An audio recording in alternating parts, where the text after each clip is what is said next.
The Jake Asman Show will begin shortly. Thanks to all these great Patreon members who help support the show. Get your SuperChats ready. Jake will be here in just a moment. If you love the New York Jets, this is the place to be.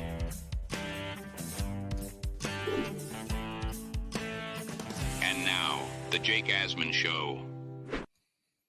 Aaron Rodgers compared Olu Fashanu to a New York Jets legend. Plus, the Jets' first injury report for Broncos week is officially out. We'll talk about that and much more with Jeff Parles in his weekly spot. It's the Jake Asman Show. New intro. Let's hit it and get it started. Man, our Jets are primed for a historic season.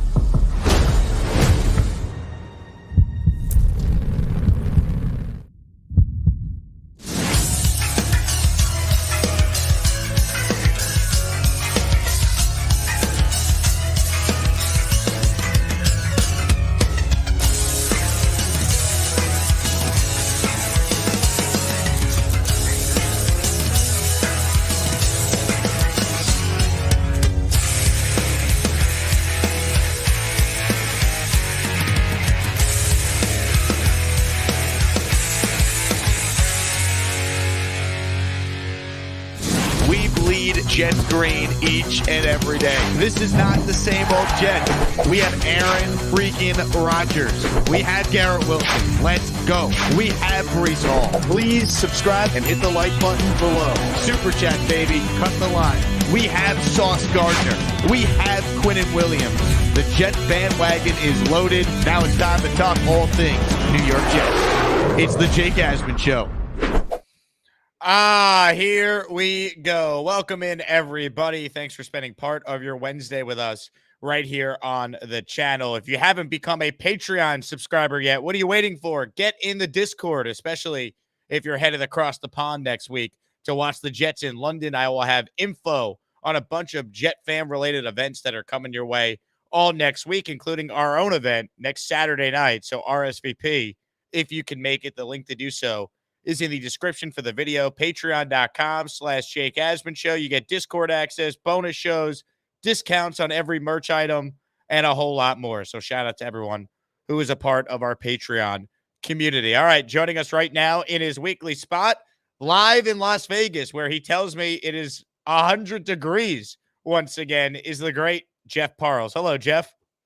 Good afternoon, Jake. Good afternoon, Asmaniacs. Yeah, the calendar says September 25th. It does not feel like September 25th here, Jake. I know it does by you in your neck of the woods, where 90% of our Asmaniacs are. But boy, it's a scorcher here, and you know what? Maybe it'll be a firecracker of a game on Sunday as well, Jake. How about that? Nicely done by you. I thought you were going to go with it's a scorcher here, just like the Jets offense last Thursday night. That also plays in, man. That's also playing in.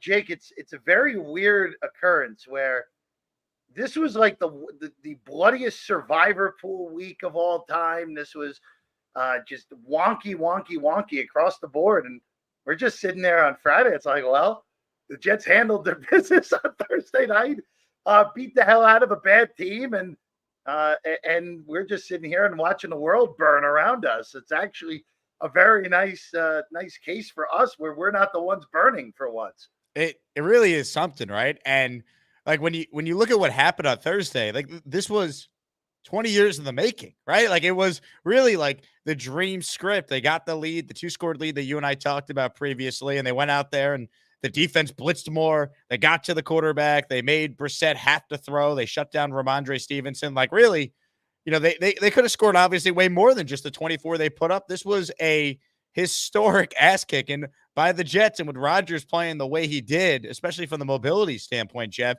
you start to wonder, okay, like, are we going to start to see this now going forward from Aaron Rodgers? Like, is what we saw last Thursday, is that how he's going to be in a lot of these games now? He's not just going to be good for Jet standards. He's going to be great for anyone's standards. Yeah, I mean, look, if that version of Aaron Rodgers shows up more times than not, you can start dreaming big again like we did at the beginning of the year, Jake. And the way that the league has played out so far this year. I mean, just look at the AFC. Kansas City's undefeated. They haven't been overly impressive, but we know how Kansas City plays in the regular season at this point. Doesn't matter. Doesn't matter for them. They just have to be in the tournament. They know that already. They proved that last year where they were, by Chiefs standards, mediocre most of the regular season and still won the damn Super Bowl. Buffalo is much better than I think everyone gave them credit for going into the year. And the main reason for that is Josh Allen's playing mistake-free football. So those two teams look to be really good. And then after that, the Jets are the third best team in the conference. I know Houston's 2-1, but they very easily could be 0-3. I mean, if Chicago had any semblance of an offense, they very easily could have lost that Sunday night game. Baltimore is flawed. I don't like that defense. Harbaugh's coached as poorly as I think I've ever seen him coach through 3 weeks. Cincinnati's 0-3. That was a team that I thought was going to get the number 1 seed before the year. They're 0-3. Pittsburgh is 3-0, but you and I, we all know what Pittsburgh is. They're overachievers. They've been overachievers Mike Tomlin's whole career. They're going to win 10. They're probably going to win 10, 11 games and be a team that goes out in the first round of the playoffs because they're not overly talented. They're just overachievers for the regular season. Everything that's gone on in the AFC actually is the best possible sign for the Jets. And quite frankly, Jake, this is another week going into it where you have to handle your business. You're a 7.5-point favorite. You're playing a team that actually Denver's result last week was awesome for this game for the Jets. Denver is a win. They're not as desperate now that they're 1-2 as opposed to 0-3. Bo Nix still didn't play well last week. Tampa half their defense hurt. The Jets defense should be able to do what they did to Jacoby Brissett to Bo Nix, but adding in some turnovers by Nix. This is a game the Jets should win 95 times out of 100. Just can't be one of those 5 times, Jake.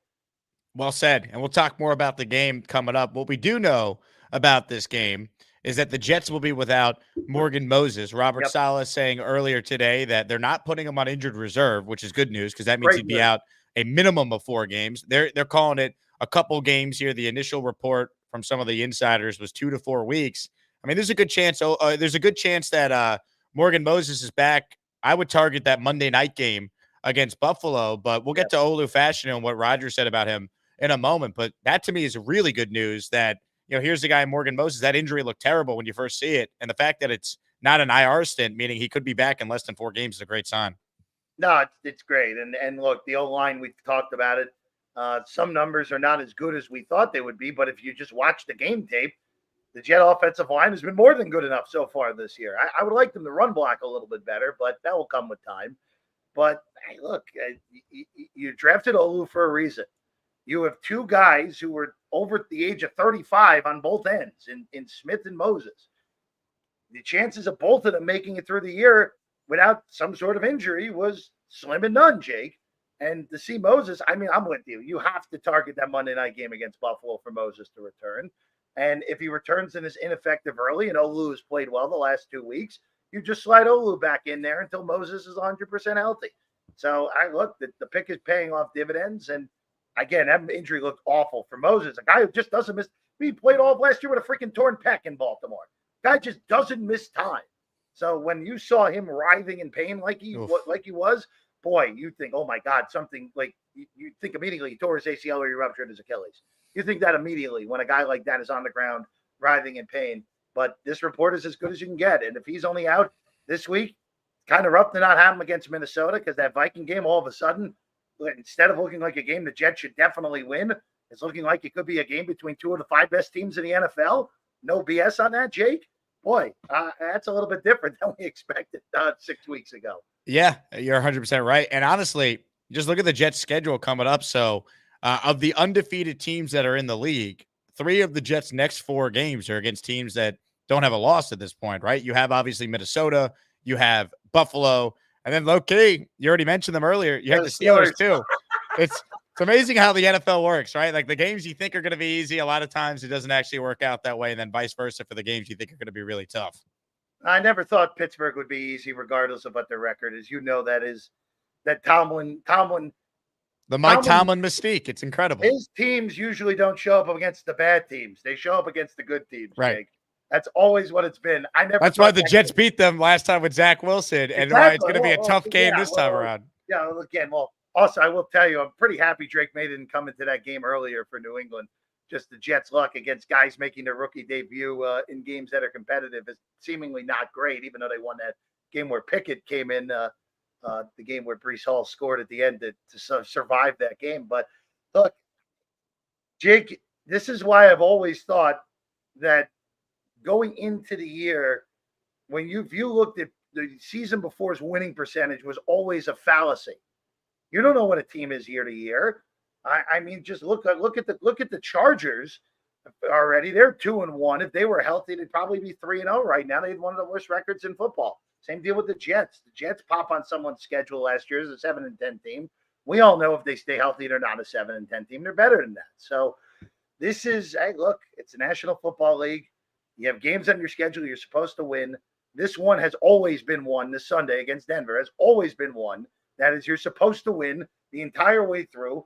And I don't care that Denver won last week. You're 7.5-point favorite at home with extra rest. You go out there, you kick this team's ass. You go to London at 3-1, and all of a sudden, look, that game in London, like I said, Jake, that is a gigantic game early in the year, followed up by what is the biggest game the Jets will play in the first 6 weeks of the season, especially with how good Buffalo's looked through the first 3 weeks. We mentioned Olu Fashanu. He'll get his first career start at right tackle on Sunday against Denver. And Aaron Rodgers decided to make a rare comparison for the Jets rookie tackle. I don't like to do a lot of comparisons, but I will in this case. From the beginning, I felt like he reminded me a lot of the Brickashaw, personality-wise, and then just the consistency. And I obviously didn't play with Brick, but I know people that did, and I watched him from afar. And it always felt like he was just so consistent week in and week out. Like he wasn't getting beat a lot. He was in the right place. He was good against the run. In the run game, he was good pass blocking. And it's just never been too big for Olu. I feel like he's been consistent every day. He make a mistake. He doesn't make a repeat mistake. His attitude, he's very quiet. He just kind of goes about his business. So I think he's in a good spot. Obviously, he's played a lot of left tackle, but he's played right tackle for us in training camp, on the look team the first 3 weeks. So I'm very confident in Olu. I mean, I'll tell you Pretty what, good, Jeff. Jake. I'll tell you what. If Olu Fashanu is anywhere close to the Brickashaw Ferguson, that is one of the best picks that Joe Douglas will ever make as the GM of this team by far. And you know what's crazy too? Connor Rodgers, who I really respect, who does a great job with draft coverage for NBC Sports, and he's obviously on SNY pre and post for the Jets. And his draft guide, he comped Olu to DeBrickashaw, and now Rodgers is saying it too. So there's something to it, man. I do see the similarities when you go back and you watch the Brick. I mean, I'll tell you what, that's exciting to hear from Rodgers because he really doesn't like to do the comparison thing, as he alluded to in that clip. And every time we've saw Olu, whether it be in training camp or in the preseason games, he's looked really good. So I feel pretty good about him stepping in and being a solid right tackle, even as a rookie in this spot. I mean, can't for Jetland, it's hard to get better praise for an offensive lineman. The only one would be if you're comparing Tipman to Mangold or Mawai. I mean, that's basically the only thing you can even do that's as good as that in Jetland at this point. Look, it's you even saw it when they put him out there as a sixth lineman earlier in the game on Thursday night. The kid seems composed. The kid is a monster, as we know. There were no breakdowns after Moses got hurt either as well. So look, full week of practice. You're playing. You are again. This is a good matchup for the Jets. Denver has a good secondary, which makes it a little bit more dicey, but their pass rush isn't overly intimidating. Their linebackers, their leading tacklers out with a torn ACL now. Alex Singleton, yep. Yeah, I mean, you're in a scenario now where, look, if your wide receivers win on the outside or Breece Hall or Braylon Allen can beat the linebackers in pass coverage, you're not asking that much from Olu right out of the gate here. And look, his first game in the NFL, first game as a starter in the NFL. He's alongside. I mean, look, Vera Tucker's looked awesome so far. I mean, it's just so nice to see AVT back healthy and playing in the right position again, Jake. Are you nervous that it's the Broncos they're playing though? They're not playing a mile high this year, my See, friend. that was my take. I just wanted to get your thoughts because some are like, we were worried about AVT. And I'm like, I think it's a Denver thing. I don't think it's a Bronco thing. Well, I will tell you, 2 years ago, that was probably my fault because I was in attendance for that game. That's why Brees got hurt too. You're the Brees and AVT both go down. I apologize 2 years after the fact on that, Jake. But it's I'm not concerned about that. But again, I just keep going back to this week where you saw all these teams across the league and desperate teams. I mean, Cincinnati was 0-2 facing a rookie quarterback as a touchdown favorite at home and lost. I know it was that their defense didn't show, but still, San Francisco, the Rams have no one other than Kyron Williams around Matt Stafford right now. And the 49ers, I don't care that they're hurt too. They were a 6.5-point favorite in that game. They lose. Right. Obviously the Bucs as a six-point favorite lose by 20 to Tampa. I mean, look, the Raiders lose to Andy Dalton by 20 some odd as a 6-point favorite. Granted, the Raiders suck and should never be a 6-point favorite against anyone, but that's a different story for a different time. But hey, consistency in this league is so important at this point with the league being so inconsistent. And if the Jets go 3, and we said this after they lost to San Francisco, Jake, if the Jets win these three games in a row against what teams that sure look like 3 of the 5 worst teams in the AFC, when it's all said and done, we can relax. They're beating teams they're supposed to. Then the next step is beat the good teams, which you get 2 in a row. Again, I know you get Pittsburgh as well mixed in there, but realistically speaking, Minnesota, clearly a playoff team based off of what we've seen through 3 weeks. Buffalo, maybe the best team in the NFL at the moment right now. That's when you can really take the litmus test of this team and say, okay, they've turned the corner of not losing any more BS games. Have they turned the corner of being able to be in the league's elite? They win this week, we'll start finding out in week 5. That's well said. Now, I also want to bring it back to the offensive line conversation because here's my only concern with Olu, right? Olu, I think, will be fine at right tackle. What concerns you now is the guy we all thought Olu was going to have to fill in for was not Morgan Moses. It was Tyron Smith. Can they keep now Tyron Smith healthy till at least Morgan Moses comes back? You know, because you're now one injury away to a guy who is very injury prone from Carter Warren going out there and having to be one of your starting tackles, or Max Mitchell having to be one of your starting tackles. I really don't think Carter Warren played awful last year when he was healthy, Jake. I think you can get away with it. You'd obviously move Olu to left tackle, play Warren at right. You would be in a scenario where you probably have to chip a little bit more. I mean, the Jets are willing to play extra tight ends. We've seen that already this year. You just probably go with a little more formation differences than you would like if Tyron were to get hurt. But look, at this rate, you keep Tyron Smith healthy for another 6 weeks. Moses is totally fine by then. Tyron goes down for two weeks. It's not the end of the world. It's just, you're right. Find a way to keep him healthy the next few weeks. And look, there's no reason to think he can't stay healthy for another 2-3 games. There's no reason to think that, Jake. Veteran rest day for Tyron today.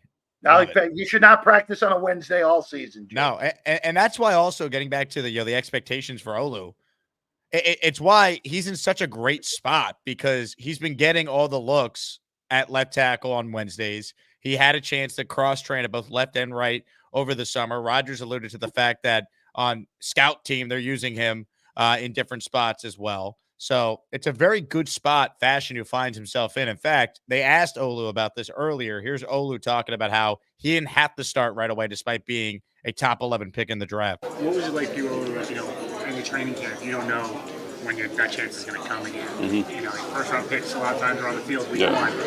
Was it tough for you to kind of, get your mind right where you had to stay patient? Or were you okay? Yeah, it's definitely a little tough. I mean, the mentality of every rookie is to, step in and play. But for me, I think I'm in a very unique situation where I'm in an offensive line room with not only 1 but 2 great tackles. And for me, it was all about just getting the most out of them, picking their brains, asking them as many questions as possible to help out my own development. It's a great spot for a guy who is getting training from a Hall of Famer and a top 15 right tackle on the other side. No, look, again, it's why you make the draft pick too, Jake. I mean, you make this pick where Bowers was sitting there, and if Thursday proved us anything, Tyler Conklin's going to be just fine as the number 1 tight end for this team. And Moses goes down, and like you said, Did somebody say Brock Bowers? you couldn't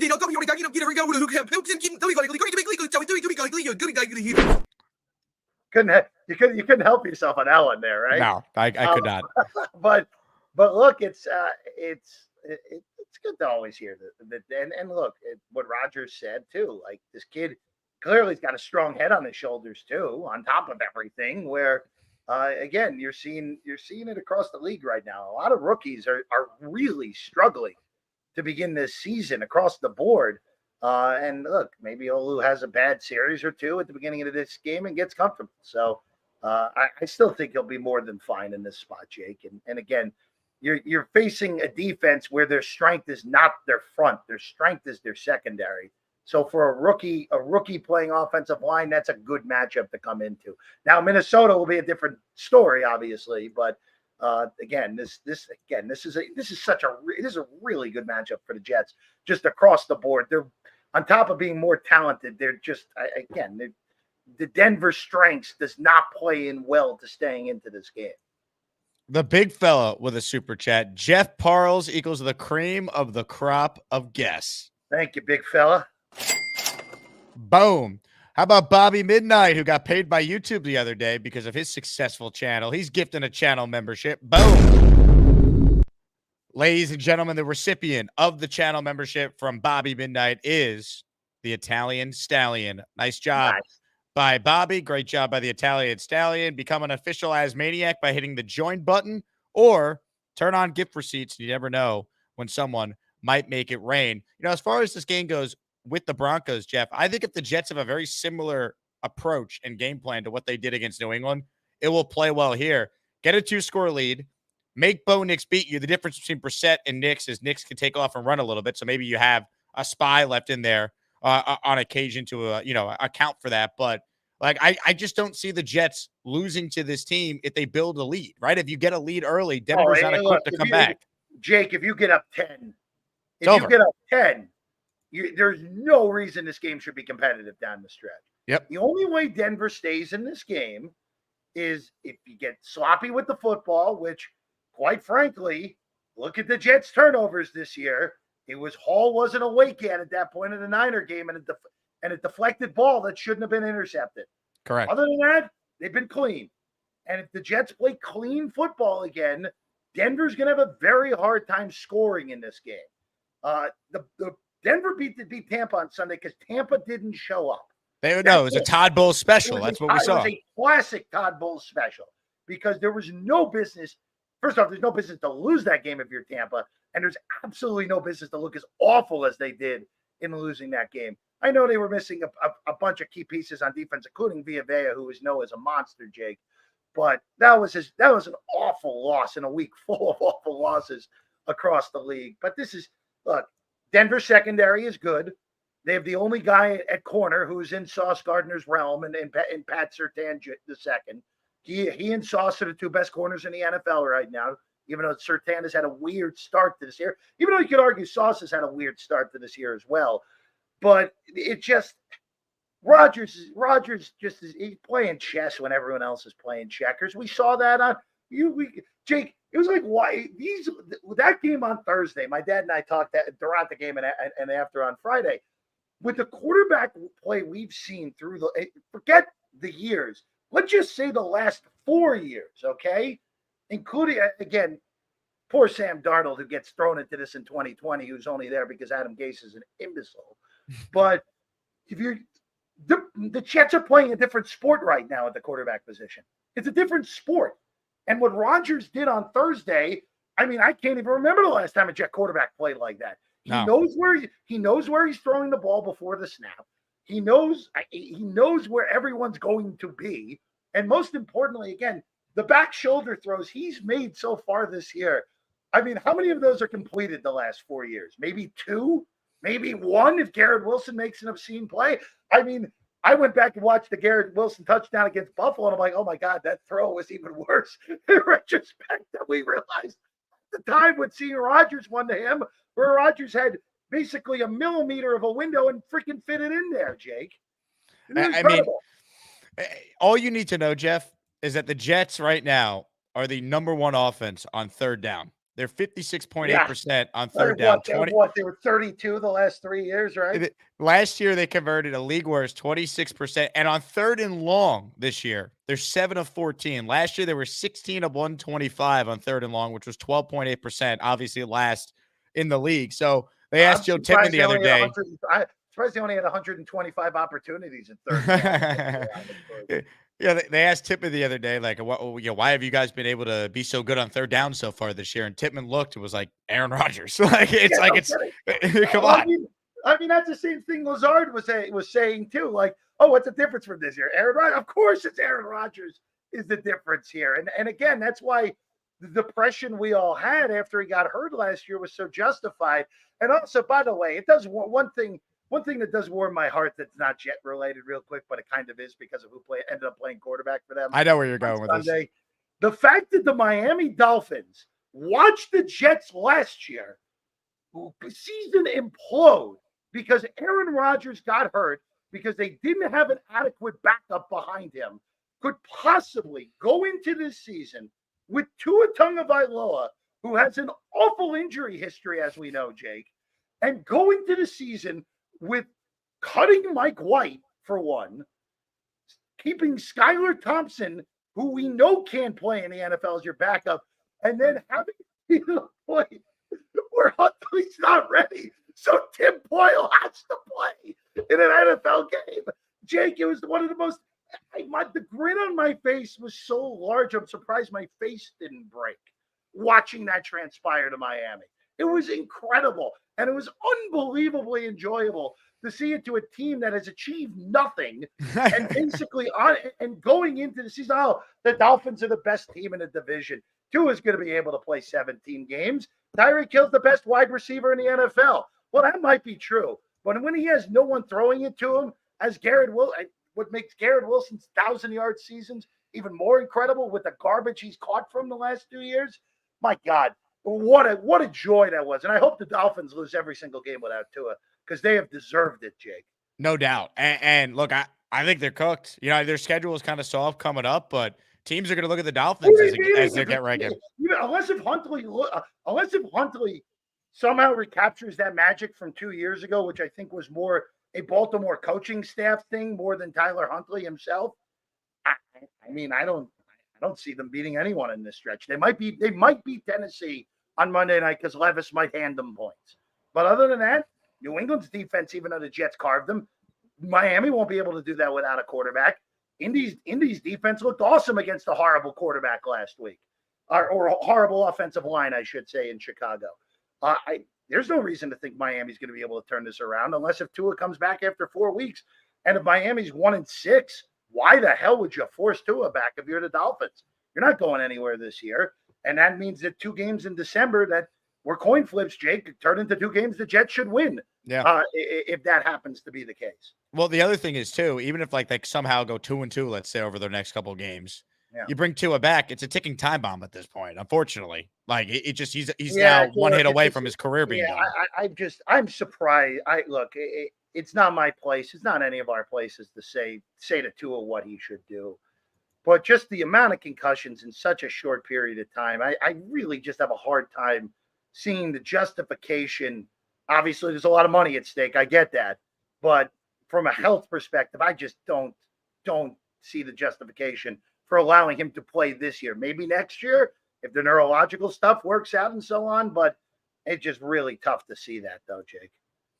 No doubt. And it does feel like, Jeff, Jets Bills. I mean, that's the competition for the AFC East. I'm rocking my 2002 AFC East champion hat, trying to manifest the Jets winning a division title for the first time since Herm and Pennington were running this franchise. Well, look, I will tell you, Jake, the 5 seed might not be a horrible place to be either if the Jets don't win the division. I'm just going to throw that out there. It may not be a horrible place. Of course, we want the home game. We want to win the division for the first time since 2002. I'd have some extra money in my pocket if the Jets won the division as well. Me too. but look, after watching Houston on Sunday against Minnesota, that kind of got me excited for the Halloween game because I think the Jets are going to be able to do what they did to them last year again, but maybe even worse because they actually have an offense this go around. Yeah, and a lot of people, I guess, haven't paid much attention. I still have a lot of friends, obviously, in Houston. The Texans' O-line has been horrific to start Not the been year. good.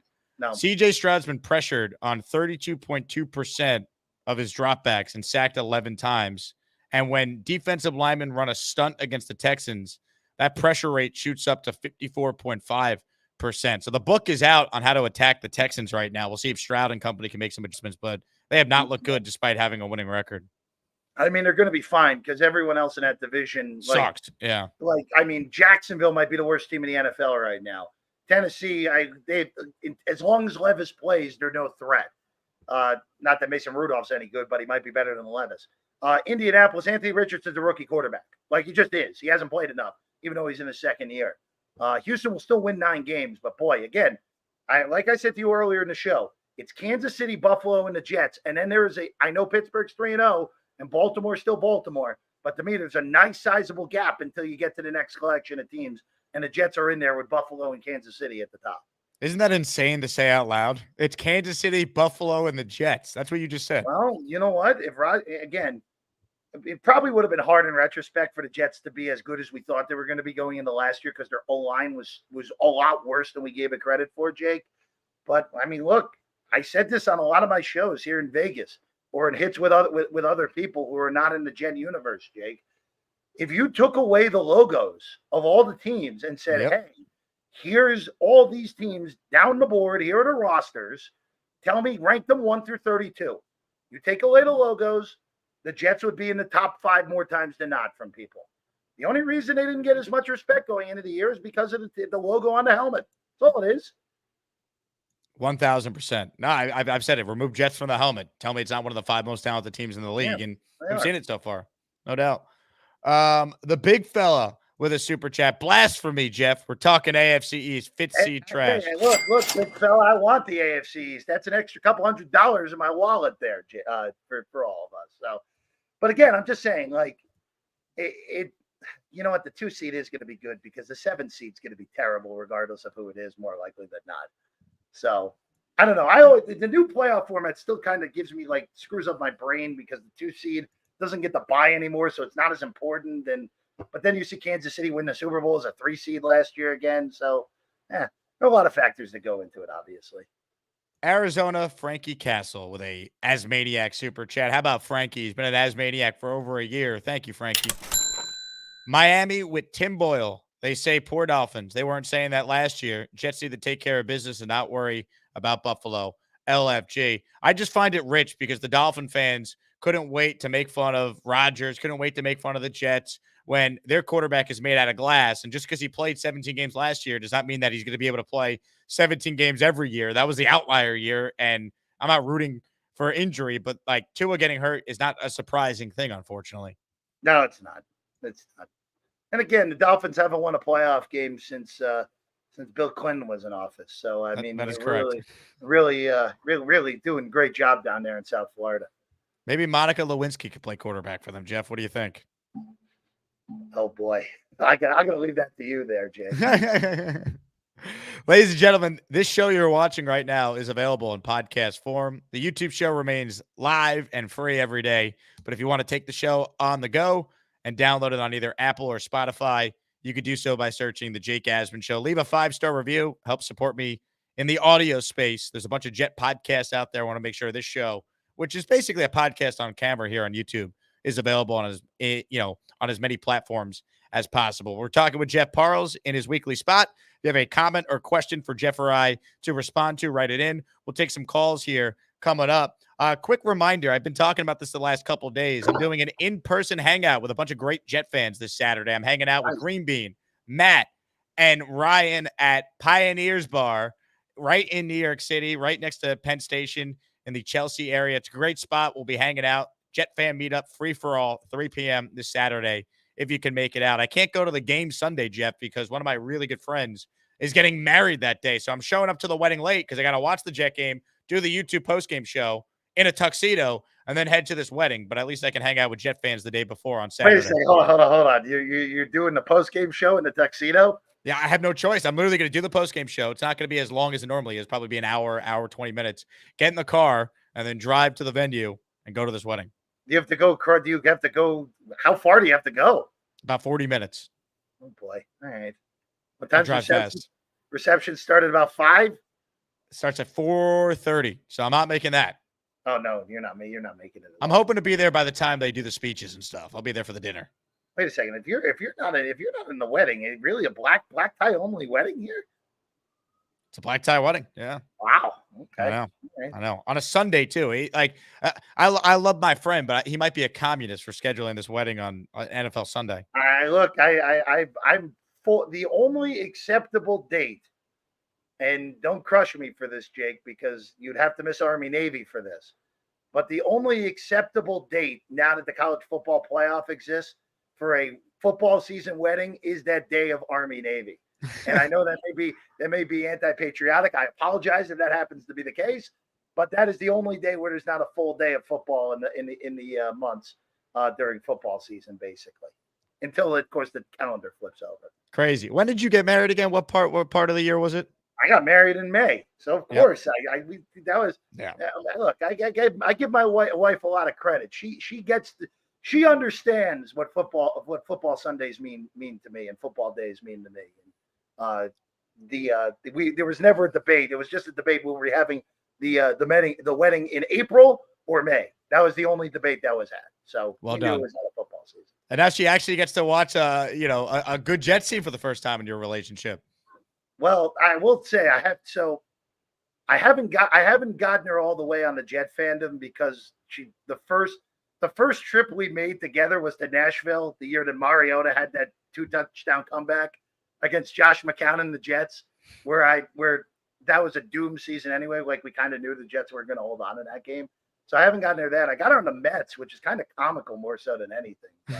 I feel bad for that, honestly, more than anything. But alas, Jake, alas.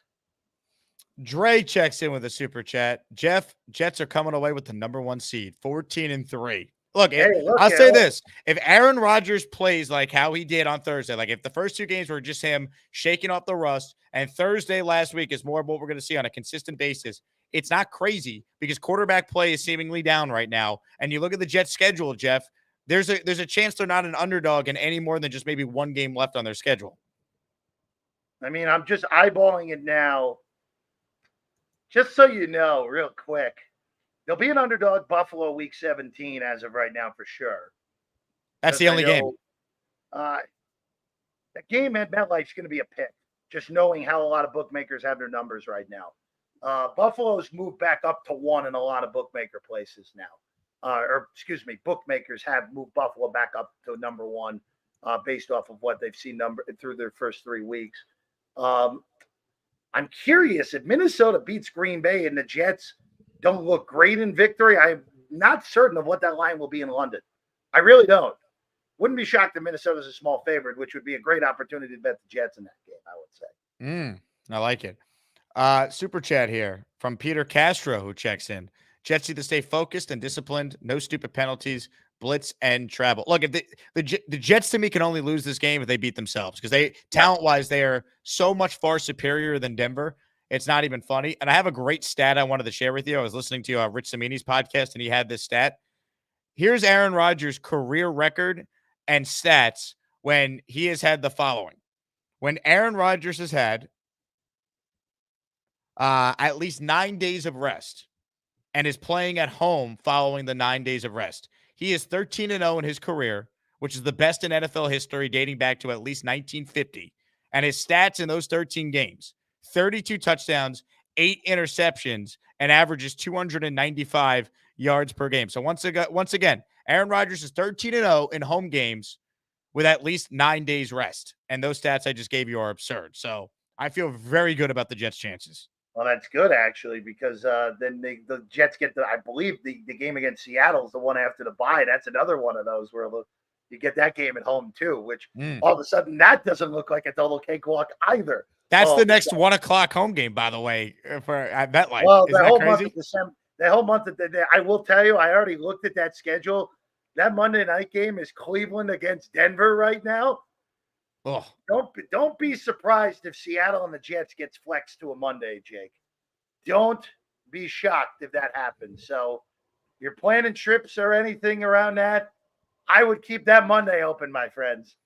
I would keep that Monday open because that is squarely in play with how bad that current Monday night game was. Is that the December 1st game or is that the Rams game? Yeah, that's 12-1.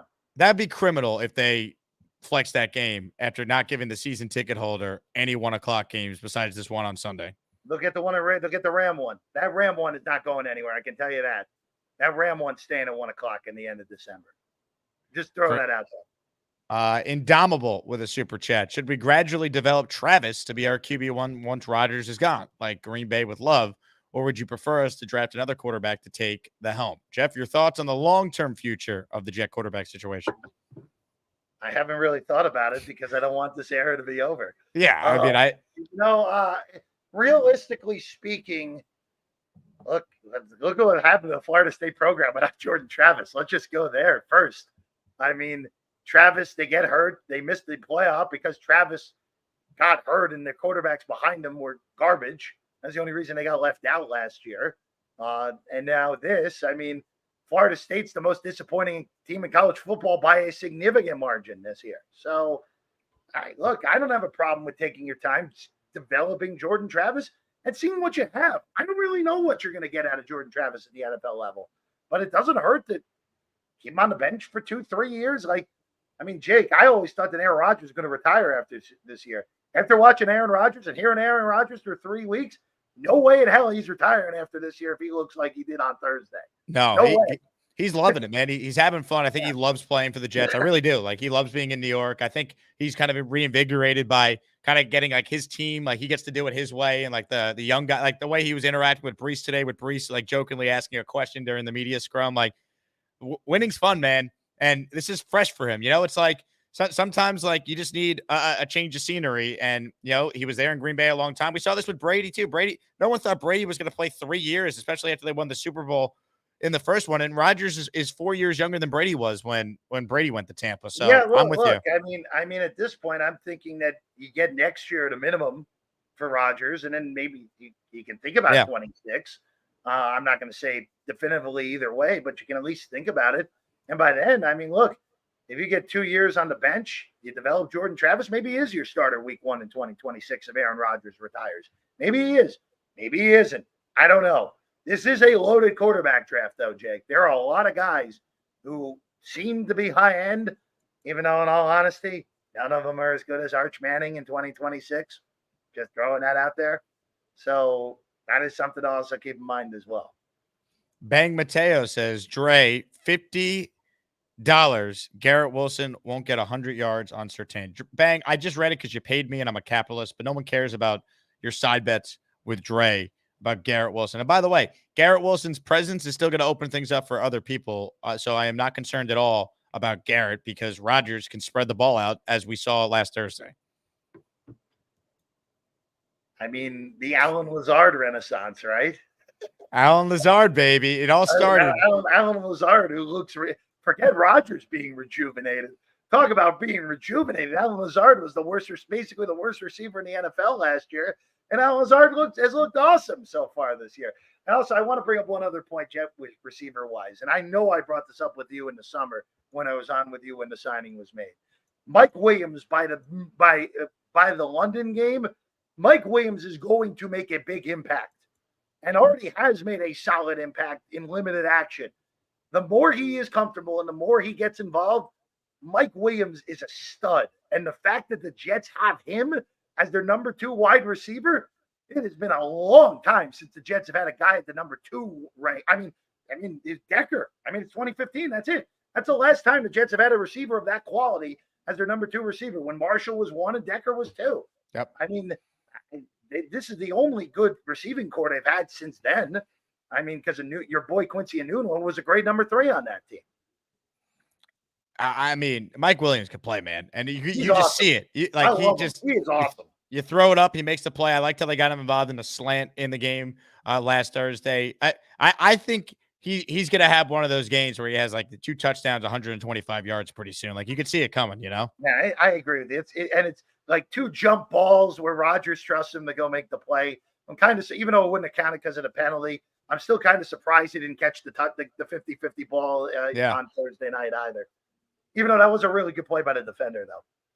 Whatever Wizard with a super chat. Just got my tickets for the Hippodrome on the 5th in London. Many thanks. See you all there. RSVP links in the description. That's right. Looking forward to meeting you. Whatever Wizard. You better bring your wand, baby, because we're going across the pond, Jeff. We're going to hang out at Hogwarts with Harry Potter and company. Hippodrome Casino. I'm throwing an event with Gotham City crew and our friends across the pond at Gangrene UK. RSVP if you're coming out, Jet fans. I've never been to London, Jeff. Have you been? I haven't. I wish I could have made it work this go around, Jake, because this would have been as good of an excuse to do it. I'd have you on every day out there because of the time difference. It's hard to get my regulars on this. I'm going to be 8 hours ahead of you when I'm in London, but I'll be able to get you in next Wednesday because my flight is a week from tonight. It's at like 9:00 at night, so we'll get you in early. Then I'll go to the airport. Oh, that'll be perfect. I'll be the last one before you get across the pond and things really get crazy there. Yeah, you'll be my last stateside guest, and then we're gone. Great, love it. All in, Jake. Hennessy Heisman with a super chat. We're going to get to your calls here coming up in a moment. Isn't it nice having weapons? We aren't asking for one player to do it all like Garrett. You need 100 yards for us to win. I love it. Spread the love, A-Rod. And Garrett's going to have his big gains, but the Jets have played some great corners to start this year. Once it starts to open up a little bit, Garrett Wilson and Rodgers are going to get on the same page, and Garrett's going to go off. Well, I mean, look, that Buffalo game Buffalo's got a weakness. It's still their secondary. So that would be the spot.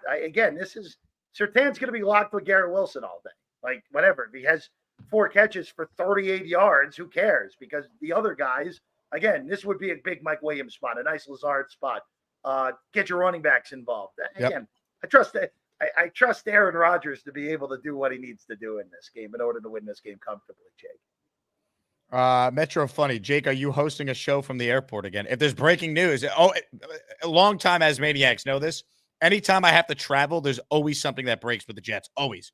I mean, I did the Hassan Reddick trade from the airport on my last day in Houston as I'm about to fly home to New York. Well, you didn't even need to bother with that, Jake. Going back, I'm like, well, obviously, if they made this deal, they're pretty close on contract talks. Otherwise, they wouldn't have done it. I gave the Jets too much credit for that one. Well, also, Rodgers kind of spilling that Reddick doesn't have it. He canned his agent also, too. I mean, so going great over there in that camp right now. I have a take for you. You ready? It is Go ahead. more likely Devontae Adams plays for the Jets this year than Hassan Reddick. I might have to. Well, we might have to ask our mutual friend Mo Moden what he thinks of that more than anything, Jake. Ridiculous. All right, let's get to your calls now. Let's say hello first up to the great Kyle Clifton. Hello, Kyle. What's going on, fellas? As far as a quarterback goes, Jordan Travis, he might be a terrific player, but I think if you're not picking in the top 10, it's really a lottery ticket. 100%. Yeah, if you're gonna look to add a quarterback next year, even second, third, fourth round, bring him in, have him compete with Tyrod and Travis, and see who might shake out there. You have to be able to develop a guy, whether you draft him high or you draft him low, and we haven't been able to do that so far. Hopefully, our luck will change in that regard. With regards to Olu, I have even higher hopes for him than I did for DeBrickashaw because of his college resume. I mean, I think the guy gave up 1 sack his entire college career or something ridiculous like that. So I'm hopeful that that's a guy that, especially now that he's playing behind these 2 other tackles that have been solid pros, and above solid pros in Tyron's case, that he can really be something special. I think I agree with Jeff that this week we're going to see multiple running backs. I think we might see multiple tight ends a lot. We're going to show them some different looks. I think we might get Corley involved in packages this week. I think it's important to show them different looks to get them off balance. They do have a decent defense, and I really appreciate your time, guys. I'll talk to you soon. Hey, Kyle, before you go, I forgot to bring up the fact, did it bother you that you lost to me in fantasy this week, despite the fact I forgot to bench Pacheco and replace him with a different running back? No. It bothered me to no ends. I'm a very competitive person, Jake, and I had some bad luck too. And you had that oversight, but Ramondre ran into a buzzsaw with the Jets defense this week. He did. So yeah, I mean, I'm hoping to bounce back this week against Lasso. So we'll see how it goes. I saw that and I was like, man, bad job by me. And I'm like, there's no way I won. And then I saw I played you. I was like, oh, he's not gonna like this. No, I didn't like it one bit. Thanks, guys. Kyle, you're the man. Yeah, bad job by me, Jeff. I never do more than one fantasy league, but somehow I ended up in 3 for the first time in like 15 years. And I forgot to set my lineup in the Circle League, which is like the league with the most amount of money, and I still won this week. So I got a break. Oh, that is a good break, Jake. That is a good break. I finally am off the schneid in the league that I've been in for 15 years now. But I can't stand fantasy football. Sorry. Sorry for everyone in the chat who likes fantasy. It's hard. Football. I can't stand it. Too much luck involved. It's very painful. There's no doubt about that. Comments, questions, super chats, keep it coming. Let's say hello right now to, looks like Braylon Allen's on the line. Hello, Braylon. He's going to run everybody over, baby. There he is. The next super back for the New York Jets. I'm going to get my Agent Zero jersey soon after he gets a couple more. He's going to have about 9 touchdowns in the next 5 games. He's just going to put him in there and hand him the ball at the goal line. He's going to trot in and smash the ball down. What's happening, Jeff, baby? How's Vegas? It's great, Neil. It's great to see you as always, my friend. I miss you. I miss Vegas. I miss Circa. God, could you imagine if we had Vegas with this team instead of what we had last year? I trust. Oh, my God. Neil, I think about that a lot more than I should, in all honesty. We had a great time without knowing we had a shitty team. Imagine what we had this. Everything was great until the game started. Then we scored. Then we all watched 0 offensive touchdowns. It was tremendous. It was so crazy. That Circa it's like a Toys R Us for adults. It's crazy. It's an absolute crazy place. And that might have to be our New Orleans pregame for the Super Bowl, coming out to you, and then we all go together on the G4. People we got to go on the G4 from Vegas over to New Orleans. We're going to take the G4. We're going to put you on there, you and Jake. By then, Jake will have about 200,000 subscribers. He'll be raining cash. Super chats will be flying. We'll have a good time at Harris. We'll be coming off a 16-1 season. We won't have enough victory Fridays, Monday, Tuesday, Thursday. It is unbelievable. Now, I have this Sunday, I have every single mush coming to the game. And I want to do it instead of a jersey burn. I want to do it like a shirt burn with all my mushes. My brother, my buddy Steve McGann, Peter Castro's coming to the game. I'm sure they lose every time he's there because he's got to complain. My boy Peter. Every mush is coming because they all want to see Aaron Rodgers. They missed last week. So I usually ask my brother, you want to come to the game? He's like, no, I'm not interested. I can't do it again. This week, you want to go to the game? Yeah, I'll come. I'm like, excuse me? You're going to come? All last year, I couldn't find them. Now, all of a sudden, all the bushes are coming out of the woodwork, and we're going to have every one of them there. And Jake's not going to be there. So that there's going to be a lot of demons exercised apparently on Sunday. All year long, boy. I can't. The key basically is going to be this: our offensive line has to stay healthy. Because if we got to protect Aaron Rodgers. If we protect this guy, there's no stopping him. A lot of quarterbacks, Sam Darnold is getting protected by the Vikings right now. That's why he looks as good as he does. If he gets hit a few times, he's going to revert back to the old Sam Darnold. That's really, I think, the biggest part of quarterbacking and what makes these guys from good to great. Look, when I'm watching Kansas City in prime time, because they're on every week, right? When they flash the players and what their PFF rankings are on the bottom of the screen, 4 of the 5 Kansas City offensive linemen have like a 5, 6, 3, 2. They're all top 5 PFF offensive linemen on the Kansas City Chiefs. That's why Patrick Mahomes is as good as he is. That's not why, but that's a huge part of it. And I think that, with our offensive line, once they start to get cohesive, God forbid we get 5, 6, 7 games in a row, every week that goes by, this line's going to get more and more cohesive, and they're going to become, more of a factor both in the running game and protecting Aaron Rodgers. And that, I think, is the most important part. And that's why this, having Olu there instead of some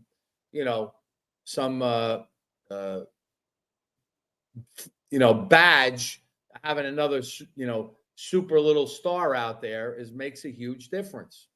So I'm totally in with the offensive line. I agree. Jeff, you're my favorite guy of any of Jake's guys. I got to tell you, you get the, like Big Fella said, you are the man. Okay. Of anybody I want to hear from, you got the great takes. You say how Buffalo is the favorite of all the books, right now. So I'll just go with the people that I know and I'm in contact with on a weekly basis out here. Of the 6 people I really talk with, 4 of them have Kansas City, 2 of them have Buffalo. That's what it is right now.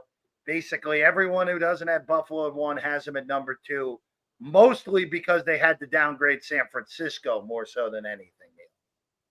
Right. But let me ask you, why is the Ravens are favored against Buffalo this week? I mean, how do you why home field advantage in Baltimore is still considered a top boy? I have Baltimore at 7 still, even though they're 1 and 2. A lot of people still Baltimore as a 5. It's also a good spot for the Ravens coming home, back home, going after Buffalo. It makes sense. If this game was in Buffalo would be 2.5. You'd just be flipping the numbers around more so than anything, Neil. But that's real. Yeah. I mean, that off of that win, the way they looked, that's why I say, it's a week-to-week league here. No, of course it is. And look at what happened across the league this week, Neil. I mean, it was one of the battiest weeks of all time. It is absolutely insane. I mean, to bet football, you got to be a complete whack job in the first 3 weeks of the season because you don't know what the hell's going to happen. I go on hunches. Does not take a weak constitution, Neil. I'll tell you that. No, I had a huge hunch this week. I said the Giants are definitely going to win the game. So I was plus 280 for them to win. Instead of doing that, I did a stupid parlay and stuck the Texans in. Who the hell did I stick in there? Was it who lost? The Texans lost. Yeah, they lost huge. I had the Giants plus 12 and the Texans plus 4. I said that's an easy parlay. I got to win that one. Goddamn Texans! Jesus Christ! They never tease through 0, Neil. Never tease. I don't bet. I'm not a bettor. Okay, I will say this to you. I'm gonna put it. I'm really tempted to put a dime on Mr. Rodgers for MVP for 1,500 plus 1,500. Hold on, I have the latest odds here, Neil. You got to shop that number around. You could get it at plus 1,700 right now at a bar. Let me tell you something. C.J. Stroud is ahead of him. Lamar. I mean, come on. Josh Allen is going. Look. If Josh Allen continues to do what he's doing, he's going to get hurt. I mean, the guy is running a lot. Brady has him doing a lot of design runs. And I'm telling you, somebody is going to chop him the wrong way. He already injured his left. Remember, was it the first game, Jake, or second? Left wrist. This first. Yeah, he injured himself. What game was that? The first or second? Arizona, week 1. Look, he injured his left arm. The guy could hit a wrist. The guy could, you put running. I mean, look at the way we look at the way we feel every time Rodgers leaves the pocket. We're like this. Oh, please get up. Please get up. Josh Allen, they assume that he's just going to run all over people. And you know what? He's a super athlete. I give the guy a ton of credit. But what did we used to think about Cam Newton? When I used to see him run, and he's as big as he's as big as Josh Allen, maybe even bigger. And he got hurt. Eventually, they got to him, right, Jeff? Yeah, Cam did Cam this week when asked about actually Tua did a whole thing on his concussion, how much it screwed him up for basically a good chunk of the end of his career. Right. And he was so big, and they used to do the same thing with Cam Newton. They used to give him those stupid design run plays. Remember that? And he was awesome in his first. He was amazing for about a 3-year period. He was arguably the best quarterback in the NFL. There you go. I see Josh Allen and him being identical in the way they think. And the Buffalo keeps using him more and more and more in the run game. And, they all talk about how it's a blessing that what's his name is gone. But they're going to start running. Once these receivers get blanketed, and especially playing us, he's going to take off a lot. And I see Sherwood and Quincy sandwich him in. One up and one down, and just go like this to him, and he'll be hobbling off the field. I can't wait. You know what I see, Neil? I'll tell you what I see.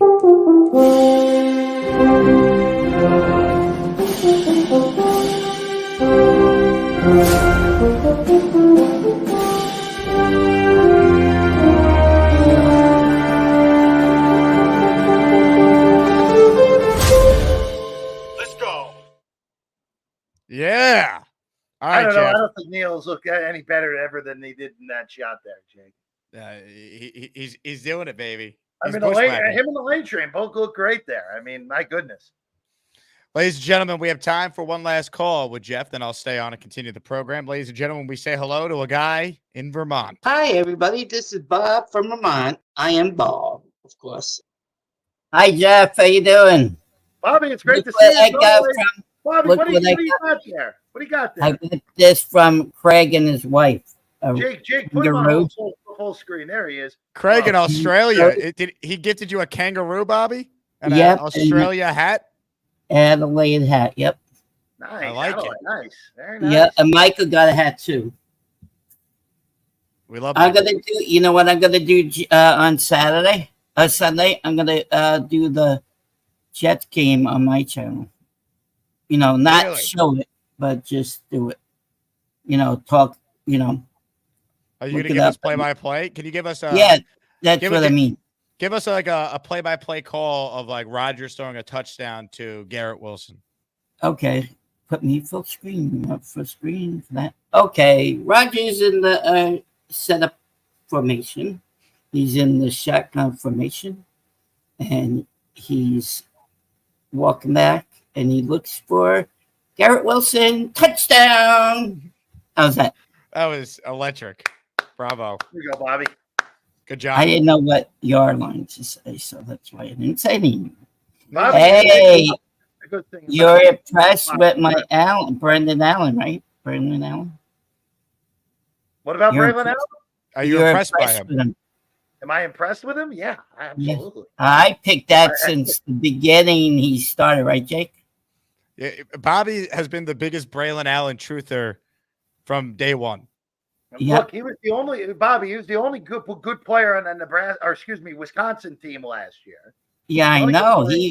He busted ball. Can't even drink yet legally. I know, he's young. Throwing men every game. He's awesome. Yeah, well, he got He speed. could not have done better with the yin and the yang that they have with him and Hall. I mean, what a great combination. And in all honesty, kind of floored, guys. That the And I legal told outright you, knows he I didn't told you, draft. Alan Lazard's going to be much better with Rodgers in there. Remember, I told you that. Hey, Bobby, give us a Braylon Allen touchdown call. Rodgers hands the ball up to Braylon Allen. He scores a touchdown. All right, yeah, okay. You want me? Okay. First set goal at the 2. Aaron Rodgers hands off to Brendan Allen. Touchdown! Yeah. Move over, Bob Shoes, and Bobby Midnight's taking over the Jets. Oh, no, I like that guy. He's great. I don't know. I mean, if you keep it in the Bob family, it's a good way to do it, right? Yeah, I like Bobby. I don't like Robert. If I hear Robert, I get pissed off. I would never call you that anyway, Bobby. No, thank you. But wasn't I right about Lazard because Aaron Rodgers is throwing to him now? Yeah. Because he stunk last year, and then that. The defense looks awesome. 7 sacks, huh? I'll tell you what, Bobby. You know what's awesome? That kangaroo that Craig got you. Yeah. One more time. Hold it up for everyone. There it is. Did you give him a name? Not yet. Who's let's see. Austin. Austin. Okay. Nice. No, it can't be a guy's name. It's a girl. Oh, what the How do you hell? know? Because there's a Joey there. There's a what? Joey. You don't know what a Joey's a Joey? baby kangaroo, Jake. Come on. now. Oh, I didn't know that. I'm learning. Oh, come on. You didn't know what a Joey was? No, I'm not that bright. I'm with Little- Bobby. I'm in agreement with Bobby here. How dare you not know that, Jake? I'm not that Okay, bright. so it can't be. Oh, I know. Sarah. Ah, you simp. I love it. Well done. You know what these smell like? I bet Mrs. Craig wears perfume. I bet so. These smell so nice. You could smell them. I don't know what kind of perfume she wears, but it smells nice. Well, So I'll the tell you what, Jets are Bobby. going to kill the Broncos Sunday. They're going to run all over them. I say Absolutely. 31-10. What? How badly? What's the final? 31-10. There's going to be 8 sacks this time. Bo There it Nix is. is going to run for his life. Mm. He's going to eat some turf at the stadium. And then Brendan Allen's going to have a touchdown. Brees Hall's going to have a touchdown. And also Lazard's going to have a touchdown. Wilson and Mike Williams. Ladies and gentlemen, Bobby Midnight. She's from Australia, the golden blonde beauty. Can't live without her, that girl makes me freaky. Sarah the angel is everyone's sweetie. If she dumps her husband, I'll be her next baby. Sarah. Tremendous. So Bobby has named his kangaroo Sarah. Love to see it. Jeff, I said that was going to be the last call, but you got to see who's online right now in the background. Go We're for working it. I with got here. time for one more, my friend. Go for it. Ladies and gentlemen, Mr. Weed joins us. Hello, Mr. Weed. I've turned into Shrek. Very good. How are you, Weed? I'm good, man. How are you guys doing? Oh, we're living the dream. How's your day going?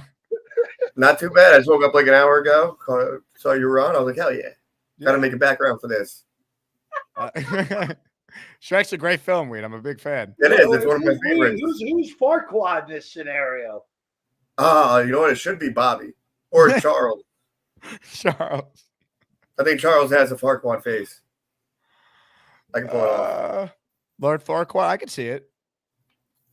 I think so. Jake, you've never looked better. I don't think either of us have ever looked better than we do in this show. I think you guys look fantastic. I think we look great. I really do. I'm a donkey. You know, I'm a big donkey guy. Weed, you're the man. I appreciate you. Take it easy, guys. Ladies and gentlemen, Weed the people. That was great. What a way to end the show with you, Jeff. That was hilarious. By the way, real quick, I just wanted to, I know it's only been 3 games, but can I declare victory on my Will McDonald take from 4 weeks ago? Hell yeah, you were on this before Benny for foremost. He is. Look, I wish Maine was able to stay healthy. I mean, that injury still sucks, but boy, if Will McDonald's going to play like this, the Jets have a hell of a player on the outside rushing a passer, my friend. My God, what He a can play, what a man. start he's had. Second in the league and behind Aiden Hutchinson in sacks right now. Yeah, it's good company. It's good company. Also, Not I bet Aiden Hutchinson to win Defensive Player of the Year. So obviously, I got my defensive lineman stuff in order so far, Jake. There we go. Jeff, you're the man. I will talk to you next week. Jets will be 3-1 for the first time since 2015, and you'll be the final show I do before I head over to JFK and get on a plane to go across the pond for the first time in my life. Well, you know, I will tell you, Jake, if the correct draw happens next Wednesday, I will be on the road to do this spot in lovely San Diego. Wow. If the Mets are playing at Petco on Wednesday next week, I'll be there for those games. So I will be live from San Diego next week, my friend. I just saw Joel Sherman report. Hoping live from San Diego. Knowing the Mets, I'll be live from my couch again. No. They're getting in. I did see they canceled the games tonight and tomorrow, though. Who could have Did they officially axe that? Joel Sherman's reporting they did. All right. So you know what? I will say this, not that this is a baseball show, and I know no one gives a crap, but the Mets not having to face Chris Sale or Max Fried, very good development. Even with the nonsense of potentially having to play a doubleheader and then playing in the playoffs the next day. Crazy, but that's Rob Manfred's league for you. You know it, my friend. You know it. Jeff, all the love, man. I'll talk to you soon. All the love to you and the Asmaniacs as well. Love you guys in the chat. I see it all. Most of you guys are hilarious as hell. I'll say that. Ladies and gentlemen, the great Jeff Parles with us. Make sure you guys check Jeff out at Jeff Parles on Twitter to follow him there. Sports by the Book. You can check out his show. He joins us every Wednesday at this time. Today's Jake Asman Show is presented by Hugo House. Get the hat Aaron Rodgers always wears. 15% off with promo code Asman at checkout. As I'm talking, I see I just got an email of someone else purchasing a Hugo House with the code Asman. So shout out to everyone who's bought a hat. HugoHouse.com. Promo code Asman for 15% off. Buy one hat, get the second hat 30% off. Make sure you join the Patreon, patreon.com/Jake Asman Show. That is the place to be to connect with your fellow Asmaniacs. All right, let's continue with some super chats here. I got open phone lines for anyone who wants in on the conversation. Big Fellow wants to know, I need to know why Bobby hates being called Robert. I'll ask him next time, Big Fellow. Story Lynn with a super chat.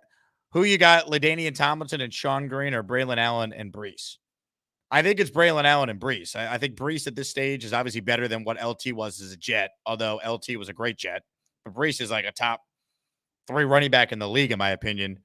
And I think LT was still good. He was effective, but he wasn't, the Hall of Famer he was with the Chargers when he was a Jet. Still good, but he wasn't that. And Sean Green was a really good player. Braylon Allen's just as good, if not better. Air Razi with a $10 super chat. Reddick has over $8 million plus in fines already. If Reddick decides to come back later in the year to be a free agent next year, won't his fines be so much that he plays for nearly nothing or has to pay to play? Yes. It hits a certain point where he's no longer making money. The whole thing has been handled about as poorly as possible by Reddick. No idea what he's thinking. I don't think anyone does.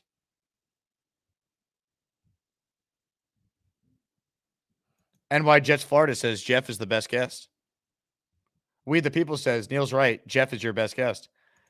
Man, if we're doing the guest rankings, Jeff is high up today, huh? Look, I love all our weeklies. They all add something unique, which is why we have them on. But Wednesdays with Jeff, man, there's nothing like it. Beningo on Mondays, Will Pa in the afternoon on Mondays, Sabo on Tuesdays, Fialco Tuesday afternoon, Nick Faria tomorrow, Fireman Ed on Friday, Boy Green to wrap up the week Friday afternoon. Find me a show like this one, folks. Hit the like button if you're tuning in. There's still 415 of you watching live. There's only 192 likes. Let's go over 200 likes, baby. Rick Kent says, I miss Jeff. I have to watch later. You did? Comments, questions, super chats. We'll cut the line. I have room for more callers if you want to be a part of the conversation right here on the Jake Asman Show. Ladies and gentlemen, there is someone who wants to be a part of the conversation on the Jake Asman Show. His name is Gary, and he joins us right now. Hello, Gary. It's thanks for having me on, Jake. I appreciate you taking my call. My pleasure, Gary. You're a good guy. It's not true what everyone says about you. Not true. You're a good dude, Jake. Yeah, I'm like Aaron Rodgers. They slander me in the media, but I'm actually a good guy. Yeah. I had the wrong impression of Rodgers too. It was the Tucker Carlson interview that I watched. That's the one that did it. You know how many interviews he's done that are? I don't watch a lot of interviews, right? I don't, right? It was that one because everyone told me it was good, and yeah, he really changed me. He changed my overall perception of him. That's not the meetup tomorrow on Saturday. I'm gonna try to get a late flight because I'm leaving Saturday. I'm gonna try to be there. You're coming in for a fight at the Garden, didn't you say? On Friday. Yeah, the fight's on Friday. I'll be in tomorrow. I'll be in New York City tomorrow. I got a 6 a.m. flight tomorrow morning. Oh, you definitely should make it. But Saturday, I gotta try to get a later flight home because I was gonna go home in the afternoon. This is at 3:00, right? So I'm gonna 3:00. Yep. Is there anyone I have to RSVP to? No, just show up. It's a free event. There's no RSVP. It's funny. I think I told this story on the air. I don't know if I did, but it's not like it's that private. So I had plans to hang out with Green Bean, Matt, and Ryan. Like this has been in my calendar for months already. I didn't realize it was open for fans. I thought it was just us all just chilling because Green Bean, who lives in, Virginia, was coming up. And I'm like, great, I'd love to hang out with Green Bean and would love to, obviously I see Matt and Ryan a lot more than I do Green Bean. And I was like, great, we're all going to get together. I know Jeremy Jets Chaos is going to be there, Dom C. Like, it's going to be a great crew hanging out. I didn't realize that this is like open for everyone. So Green Bean wanted to, go on the rides over at Coney Island, but it's closed. So he was texting with me like, we need a spot to do a hangout. And I recommended Pioneers because I know it's a cool spot. And next thing I know, this graphic pops up on O'Leary's Twitter. And I'm like, oh, I guess it's like an actual meetup for everyone. I didn't know. I thought it was just like us hanging, which is cool. So yeah, come through. So I'm trying, and this is, let's at 138 West. What is that, like 8th Avenue? 7th, it's right 8th near. You can walk from Penn Station. It's right near there. Okay, I'm gonna try to make this. I gotta see if I can move my flight back though. Then this wedding thing. Look, yeah. I had a 2013. I had a friend I wasn't even that close with who had a wedding in Texas on the Red River Shootout game. I didn't go. Like, you did that because you thought it was cute because it's the Texas that what game is on that week. It's not cute, right?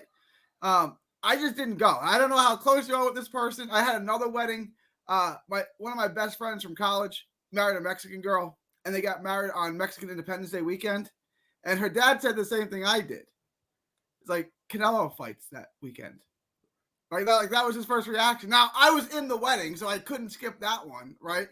And all right, not everyone watches Canelo fights, but everybody watches football.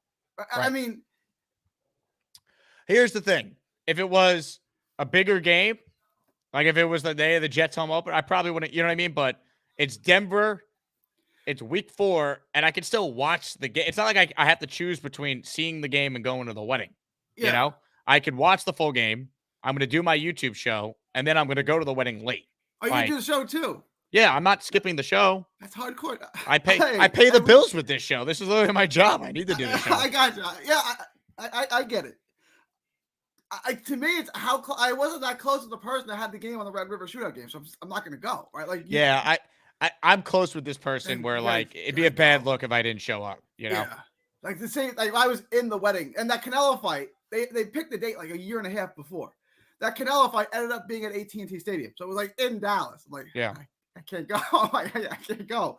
I had to go to the wedding because I was a groomsman. So it depends on how close you are on the wedding.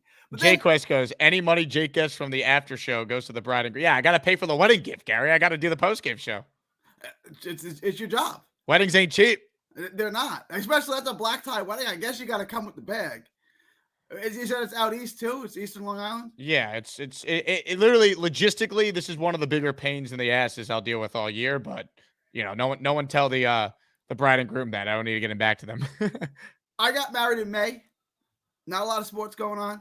That's and the best time. It was Friday, and I had it was one NBA playoff game on, and we got married on this big yacht, like this big cruise ship. We had the TVs going on. So we were all good. You want to watch the NBA playoff game? It was on. Other than that, there's no sports. A Sunday during football season, like it's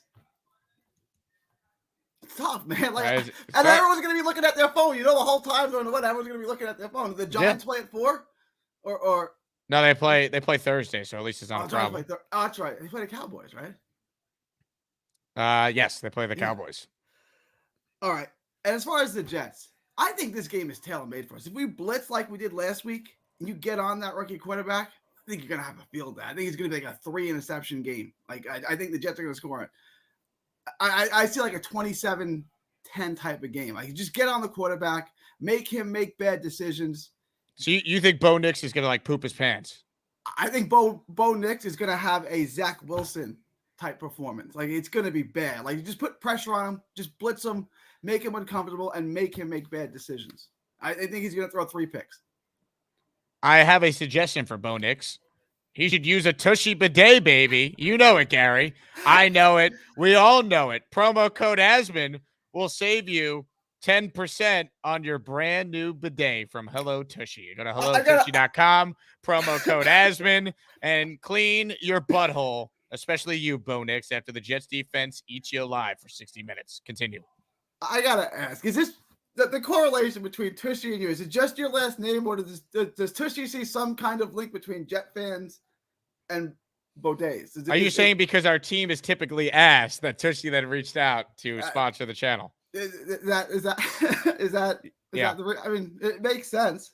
Yeah, I'm hoping it's a long-term partnership. Like if anyone should have an endorsement deal with a bidet company, I would say it's me. After this year, we're gonna be asked again. So that's right. This is the year, Jake. This is the year. And hey, like my Mets can't get swept this weekend because they're not going to play this week. So hey, let me say this. I know this is a football show, but there's a lot of Met fans who watch the show, baseball fans in general. Rob Manfred is a moron. I'm sorry. The fact that they didn't play 2 games yesterday or play on Monday to get this series in. So now playoff spots are going to be decided potentially with a doubleheader on Monday before the playoffs then would start on Tuesday is asinine. You play 162 games a year. How do you not have a plan in place when you knew there was this massive hurricane going down in the South that was going to impact these games? Like, it's just baseball is always 2 steps behind. They're never proactive. They're always behind. And this is yet another example. Yeah, when I saw like the Braves weren't playing on Monday either, I was like, you could have just did the game on Monday. Both teams are off. You just move everything up a day. But you're right. You could have did a doubleheader yesterday. You could have played on Monday and then 2 on Tuesday. You could have got the games in. Yeah, I was thinking you play 1 on Monday, 1 on Tuesday. Then you got to put the other one to the end if it still counts, like if it's still deciding. But you're right. You could have just did doubleheader. That would have been the smarter thing to do. 1 on Monday and 2 on Tuesday, and you get through this. Yeah, now it's a disgrace. You're gonna have a doubleheader because 2 games. They're not going to be separated by 2 games. You don't think, right? Like they're gonna have to play this. So now you have to play a doubleheader on the Monday. Like it's a mess. Yeah, I agree that, man, that pitchers hitting I hate, and then like all the interleague play. What all the interleague play tells me is that you would rather see the Yankees play the Pirates or the Marlins more and play the Red Sox and the Orioles less. It's like a weird thing. It's just like, who is asking? Like what Mets fans like? You know what I gotta see? I gotta see more than Mariners. Who's asking for that? I just don't understand the all the interleague play. Mets, Yankees, cool, keep it. The rest of it, really unnecessary. No one cares about watching the Mets play the Guardians. Like it doesn't matter. Like I'd rather just see them play the Braves and the Phillies more. Yeah, I think it's a disgrace, but it's typical with baseball not doing the right thing with this stuff. I just don't get how they think that having less Yankees Red Sox to have more Yankees Marlins is going to equate to higher ratings. It doesn't make any sense to me. Yeah, and I agree. Because they want Judge gets to go to every city, Ohtani goes to every city, but like it's just no one cares enough. Yeah, and here's another thing. Yankees didn't play on Memorial Day. I have an idea. Every Memorial Day, that weekend, Yankees Red Sox 3-game set. Memorial Day game. I mean, I've said this. I've done this rant every year. The Yankees didn't play on July 4th this year. They didn't play on Memorial Day. There's 3 days every baseball team should be playing, and there should be double headers on these days. So you could take young kids to the ballpark when there's no school, whatever. It's Memorial Day, it's July 4th, and Labor Day. All 30 teams should be playing that day. And the fact that baseball has not been able to figure that out is embarrassing. And then the Subway Series being 2 games here, 2 games there. That's nonsense. If you're going to do the 2-game set, have Subway Series week 4 games in July every summer and play 2 straight in the Bronx, 2 straight in Queens, rotate it every year and do it that way. This idea you're going to do 2 here, 2 there, like a 2-game series is not a series. You got to play 3 if you're going to do that. So have Subway Series week, make it a 4-game set, 2 in the Bronx, 2 in Queens, and rotate it. That's how they should do it. Thursday, Friday, Saturday, Sunday series, and then every Memorial Day you got Yankees Red Sox. And then every 4th of July, if you're going to do interleague play, Yankees Nationals, bang, Yankees in DC every year. I don't know about that, but I'm just saying, like, there's just ways to do it where it. But you got the nation's capital and the biggest team in baseball, right? Like, I mean, but I don't know about that. Like, the Nationals suck, so who cares about that? But like so do the Lions, right? And it's like tradition. Like the Lions play on Thanksgiving, even though they're historically like the worst team ever. Tom A says, make the teams take the subway from Yankee to City. Yeah, that would be great. Force them on the subway. I love it. Let them hang out with the homeless and all the performances we get on that. That'd be great. Anyway, Gary, Tremendous job out of you. I am excited of the possibility of seeing you in person on Saturday. Sounds good, Jake. Ladies and gentlemen, Gary. Knockouts don't matter if you land enough jabs. You can do music. Yeah, buddy. Hit the like button. Actually, a very good Gary call. Comments, questions, super chats, they will continue to cut the line. Reminder, if you haven't signed up for the Patreon yet, that's the best way to support me as we do this YouTube show full time. Patreon.com/Jake Asman Show for less than a cup of coffee a month. You get all the perks, discounts on the merch, early access to events, Discord access, and a whole lot more. Check it out. Patreon.com/Jake Asman Show. I want to shout out Michael Wolf and Jesse Smith for being our two most recent Patreon subscribers. Big fella writes in, interleague play has made the World Series less special. Yeah, I mean, I also think it's because like you see these guys all the time now. It's not like in the olden days, the All-Star game would be the only time you'd get to watch like players from other teams because the baseball package didn't exist. MLB Network didn't exist. There weren't all these national games on TV constantly. It's just different now.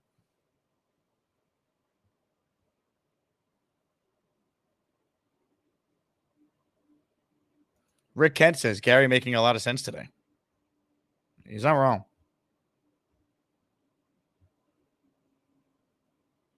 Tom writes, Jake takes money from any advertiser. #capitalist. Damn right, Tom. I used to have a joke in Houston. My one of my co-hosts. I used to joke with him. I'd be like, you do live reads for Al Qaeda if they paid you. Oh man. Adirondack Fly Guy says, I hate interleague play. Sarah writes in, morning peep. Sarah, you missed a lot. Your boss, Craig, gifted Bobby his own stuffed animal kangaroo, and he named it Sarah. Go rewind and call in and give us your thoughts on the matter.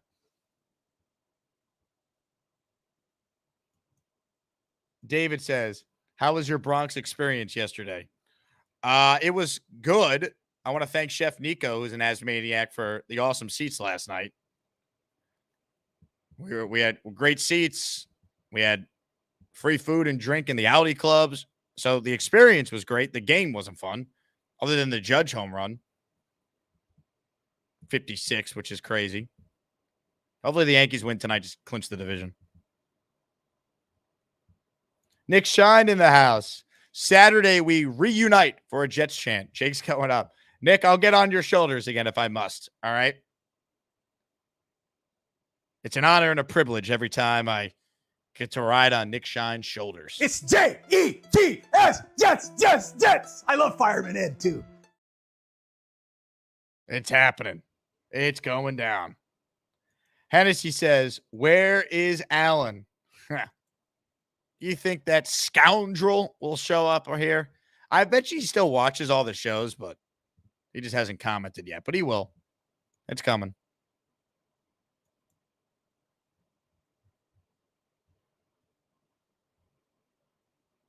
For those asking about when Gruden's coming on, I'm trying to schedule it. He was supposed to be on last week, and something came up last second, which I was bummed about. He was going to come on to preview Thursday Night Football. I'm working on it, though. We will get him. I just don't know when. I don't think it's going to be till after I get back from London, though, because I don't have time next week because I'm traveling. Hector writes in, Jake Asman on his way to 40K subscribers. Let's go. Hit that like. I appreciate it, Hector. Thanks for signing up for the Patreon this week, too, my friend. Like the video, subscribe to the channel. Does anyone want to make it rain? The only person who's made it rain so far has been Bobby Midnight with one channel membership. Purple Belt Mike says, watching Aaron play football cures every disease known to man. I agree. Mike.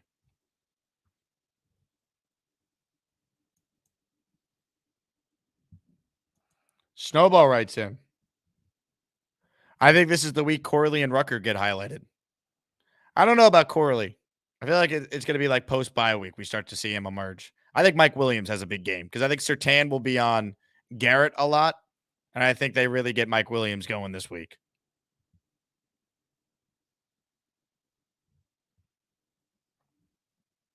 Plumpy Boy writes in, that was Gary's best call since I've been a fan here. Wow.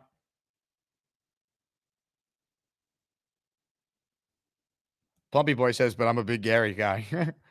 Sarah says, how far do I have to go back? Someone check the timestamp for our friend Sarah when Bobby called in. It was the second to last call when Jeff was on the show. K-Brock says, Jake Allen always starting bleep on the Boy Green show. Yeah, because Boy Green is the only one that actually gives him a platform. Michael says, Mike Williams gets his first touchdown as a Jet. I'm going to bet Mike Williams anytime touchdown every game until he finally scores a touchdown. We're close. We should have had it last week if we're being honest.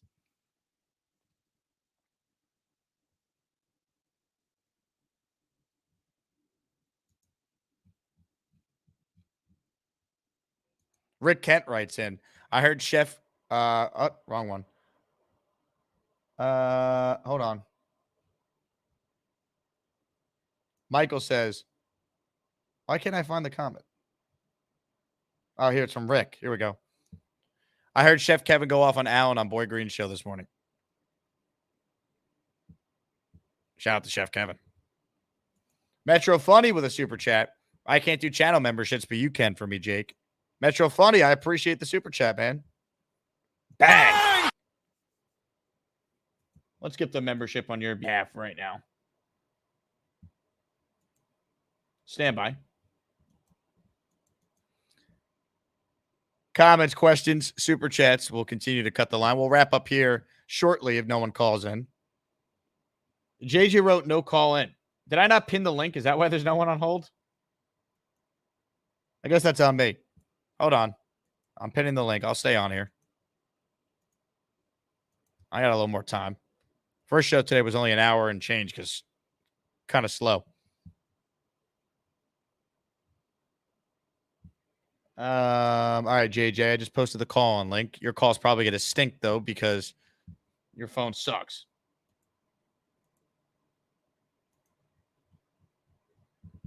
But we'll give it a whirl. Ladies and gentlemen, JJ is next. Hello, JJ. What's going on? What's going on? How's my audio sounding today? Just you make your take and we'll see. We'll find out. All right, cool. All right, I might be a madman, but I traded Michael Pittman for Mike Williams in my fantasy league, and I already have Breland Allen. I got him off of waivers last week. I'm starting both of them. I might be crazy, but I feel like this game is going to be a blowout, and I feel like Breland Allen is going to have not a coming out party because he already had 2 touchdowns against the Titans, but definitely Mike Williams is going to be a coming out party for him. So I might be crazy, but I'm doing it. I don't care. You live and you die with your team, even in fantasy sometimes. So let's see how this goes. What do you think? Well, one, your audio actually is really good. So this is shocking.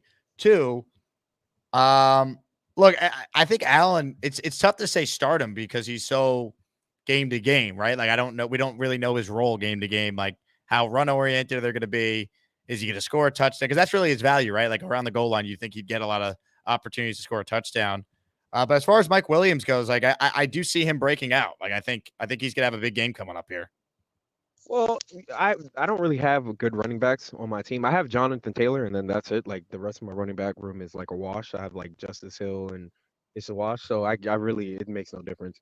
So I'm just gonna start him. He gave me 9 points last week, so if he just gives me at least 10, I'll take it. But I think Mike Williams is gonna have at least 1 touchdown and maybe like 85 yards or something like that. I think Mike Williams we'll see him in the, like similar like to how Tyler Conklin had just catch after catch. If he's on the field, I mean, and there's nobody open, you can throw it up to him and he's going to come down with the ball. So he becomes the safety blanket if he's on the field.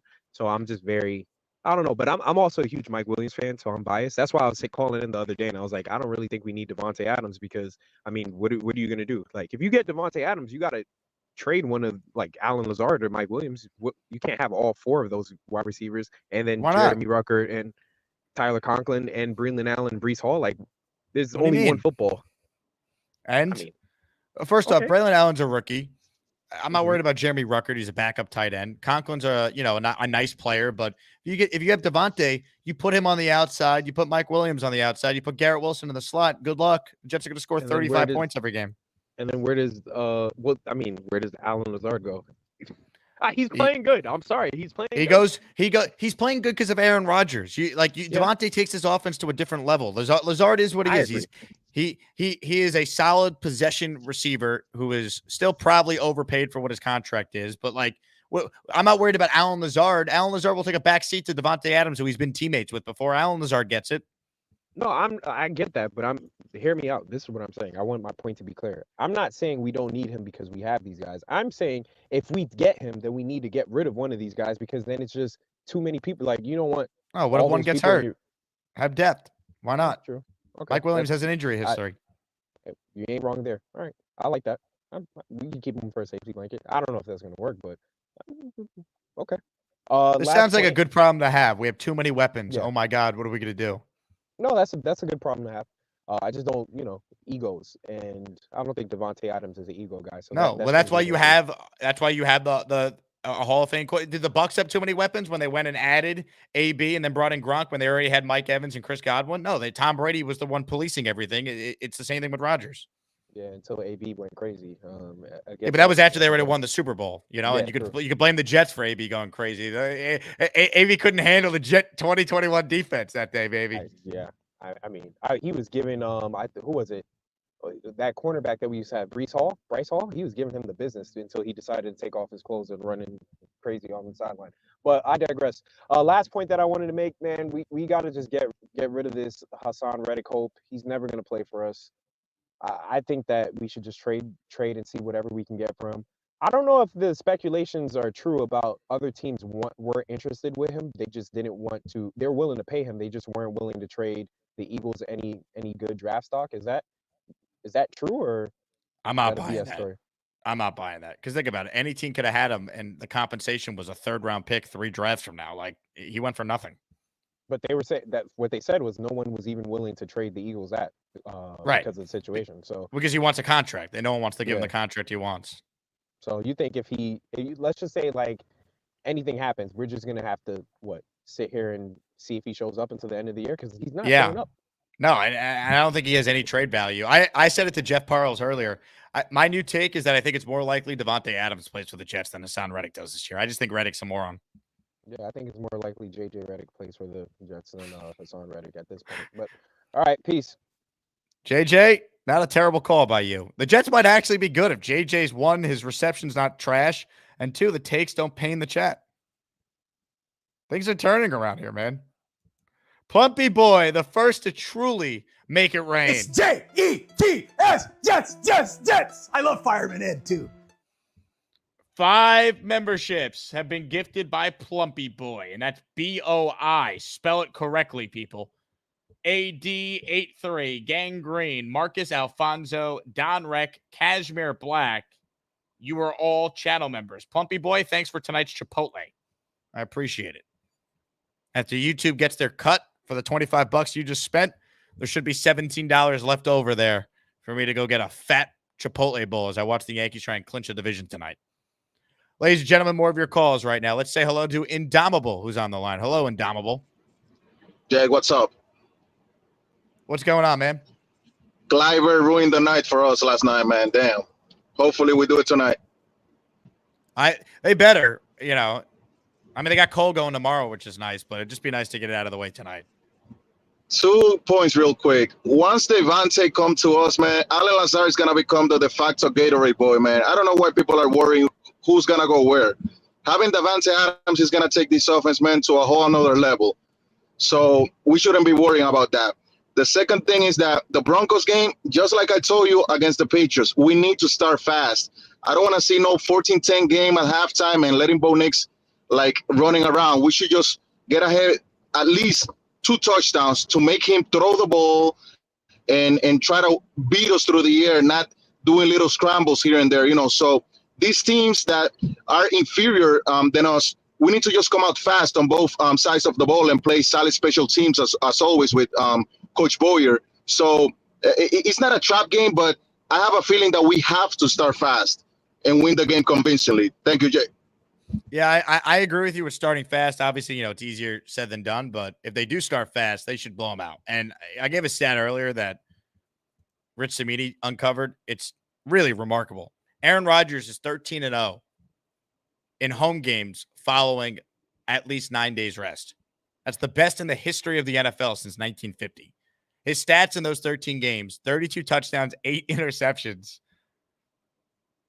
295 yards per game. By the way, I said 9. So this is almost like this would be the greatest season a Jet quarterback has ever had, by the way. And this is in 13 games in Rodgers' career where he's had at least 9 days of rest. 32 touchdowns, 8 interceptions, 295 yards per game. That's in 13 games. An NFL season is now 17 games. So if you prorate Aaron's stats over 17 games when he has at least 9 days of rest and gets to play at home, someone better at math than me could probably figure out what that looks like. I mean, it's insane. So I feel good about Rodgers. He had his best game last Thursday, playing his third game in 11 days. Now he's had 10 days to get healthy. Not that he's hurt, but 10 days for his body to recover. I feel good. Bronx Jet fan writes in, how do I buy a yearly membership? The only option I have is to pay monthly. Unfortunately, YouTube only lets you pay monthly for channel memberships. However, if you want to join my Patreon, Bronx Jet fan, you can sign up for the year and you actually save 15% if you just sign up for the year all at once rather than paying the $5 every month. David writes in, JJ has to mark that parking spot and call only from there. Amen. JJ, call from that spot every time. Ladies and gentlemen, let's continue with your calls right now. Let's say hello to Robert C., who is on the line. What's going on, Robert? Hi, Jake. You hear me? Robert, I got you. Okay, good. The Jets, they don't need Devontae Adams. I think there's evidence you saw Mike Williams last week. I mean, there's evidence that if he's back to what he was in San Diego, the Jets are not going to need Devontae Adams. They might not need him, but Right. the Rams didn't necessarily need Odell Beckham. They added him, and then he actually became a need when Robert Woods tore his ACL the following week. Right, and I think this game is going to be it's going to ride a lot on the Jets defense too. Yeah, the Jet defense should be able to dominate Bo Nix with 10 days to prepare. I agree. Right. Now, Robert, let me ask you a question. Yeah. Why do you go by Robert instead of Bob, whereas Bobby goes by Bob or Bobby, and he doesn't like Robert? Like Bobby, I prefer Robert. I prefer Robert to Bobby, just like he prefers Bobby to Robert. It might be that in the early 70s, that's like I was in first grade around that time. It might be because of the Brady Bunch and because of Bobby Brady. And people were calling me Bobby back then. But that was only for a short while, and I preferred Robert. That's all. So have you been a Robert your whole life? Yes. I like it. Robbie for a little bit, too. Robbie? I see. Right.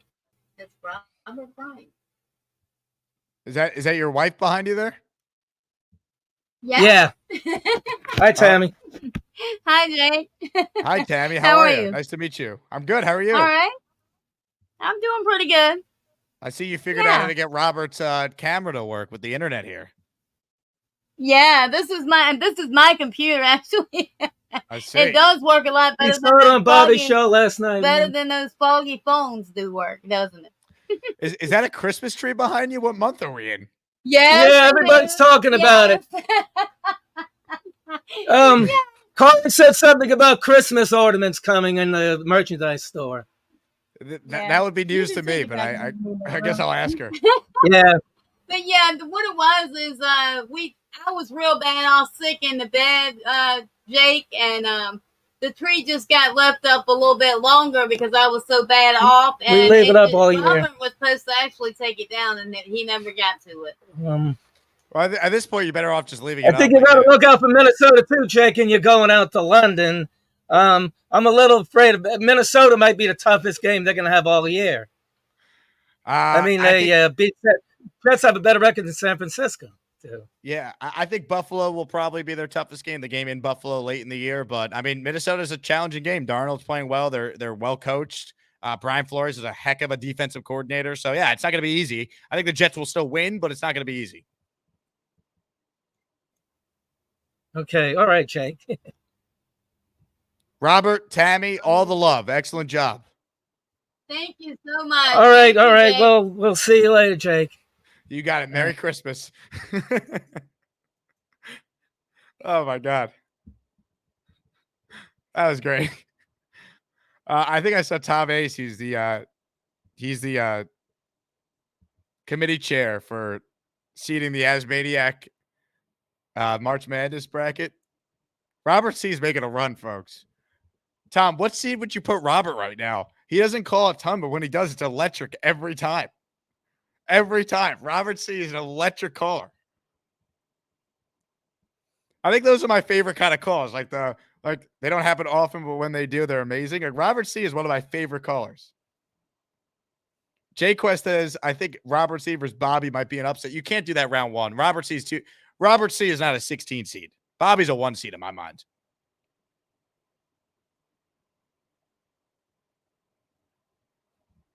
Like I don't know. I think Robert C might be a top 5 seed in this tournament. Look, we got plenty of time, right? You know, we got till March, but I'm just saying. Sarah writes in, you didn't know what a Joey was. I had no idea, Sarah. I'm not smart. All right. You people think I'm smart because you hear me talk about something I am smart about, but that's about it. That's why I do this. I can't do anything else. Legacy Green has gifted a channel membership. Ladies and gentlemen, Legacy Green, let's go.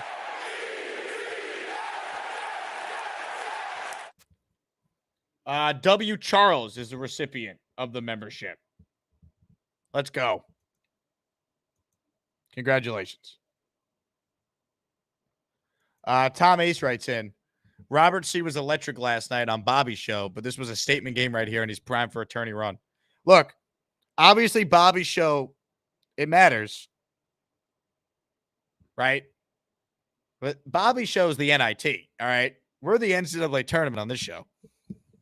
All right, we're seeding people based on what they do on the Jake Asman show. All right. What happens on the Bobby show? I mean, it wouldn't fly. There's no way. We can't. We got to judge it only on this show. We got to make it clear. All right. Bobby can do his own NIT style tournament. This is the NCAA tournament right here. All right.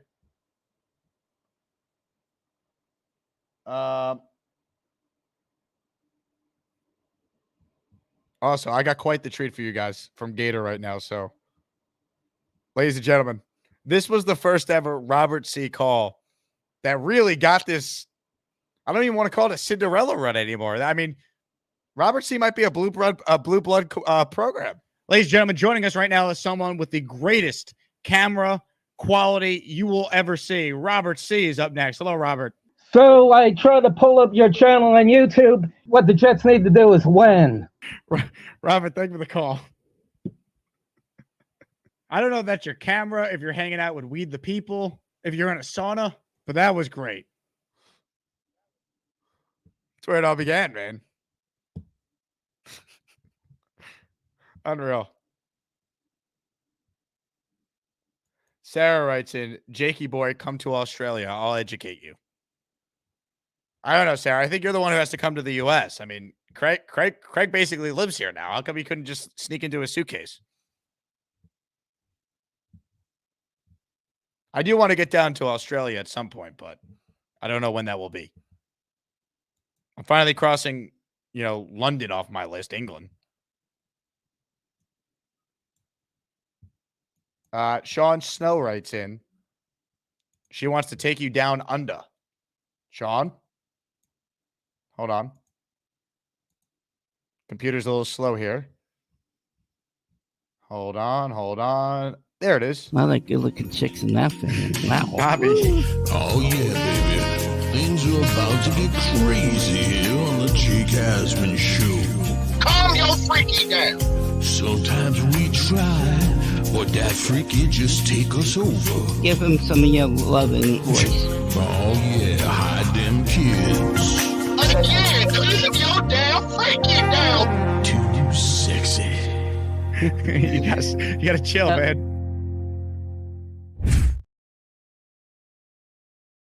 Hey. Wow, Bronx Jet fan.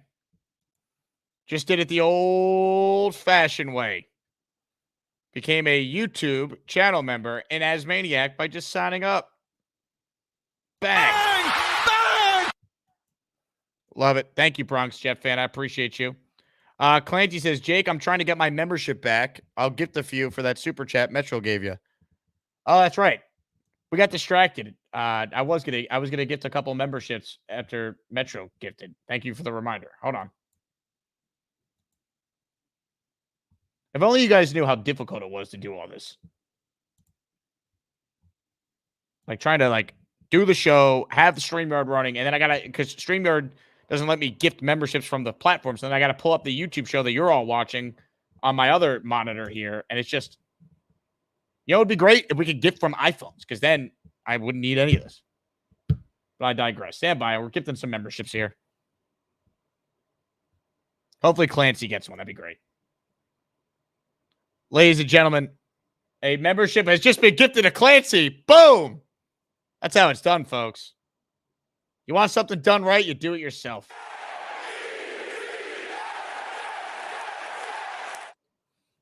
Unless you want a merch store, because that took 3 years, because I was not going to be able to do that myself. There's no doubt. Wow. All right, we got it. That's how it's done, folks. All right. Shout out to Metro. That was actually his membership he gifted. All right, more of your calls right now. Ladies and gentlemen, for the first time since he has returned back to his native land, we say hello to Craig in Australia. Hello, Craig. G'day, mate. How you going? Craig, you're already missed in New York City. I mean, people around Midtown are they're sad. I can see it on their faces. They're asking where I am. I get stopped on the street and it's like, are you that guy from the Jake Asman show?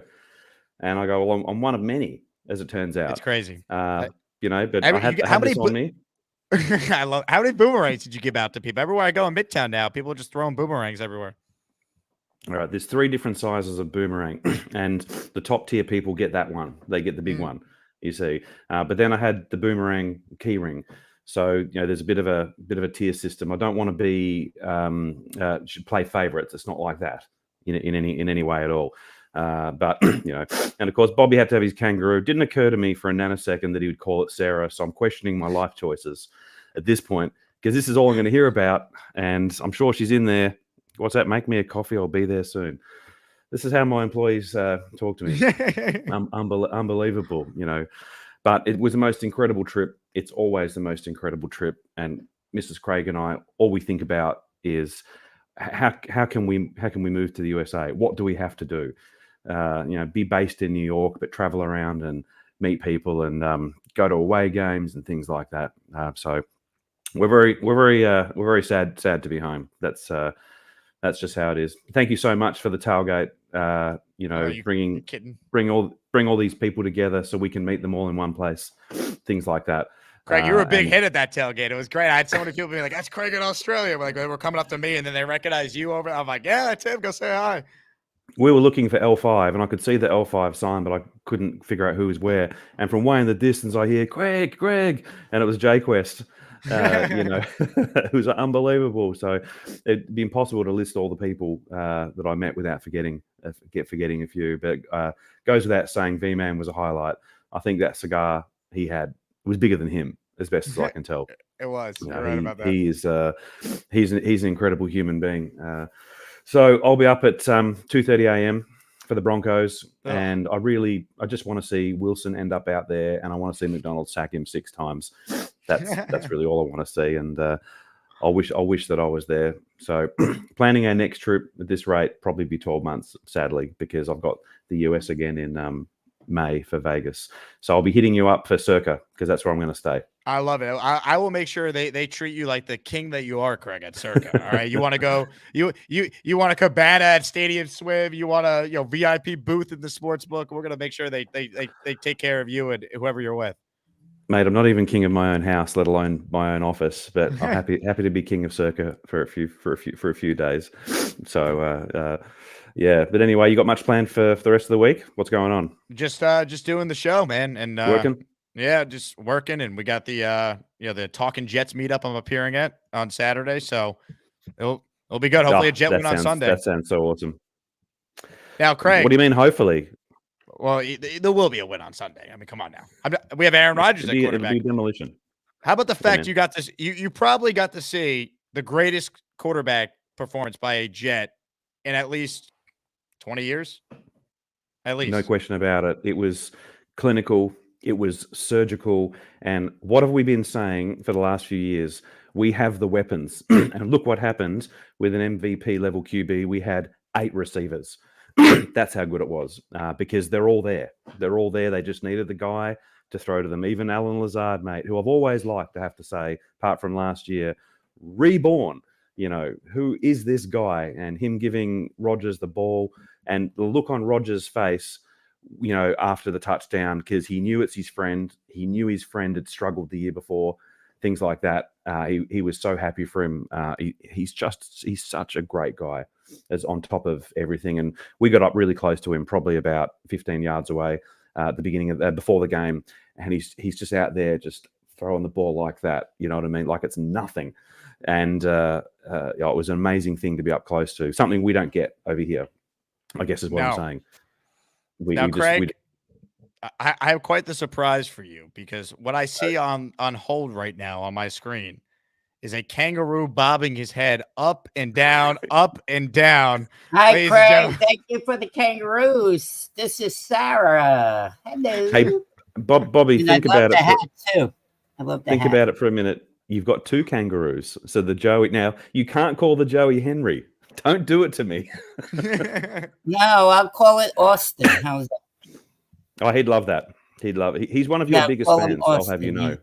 So, does your wife wear perfume at all? Mate, she doesn't just wear perfume. She wears cocoa.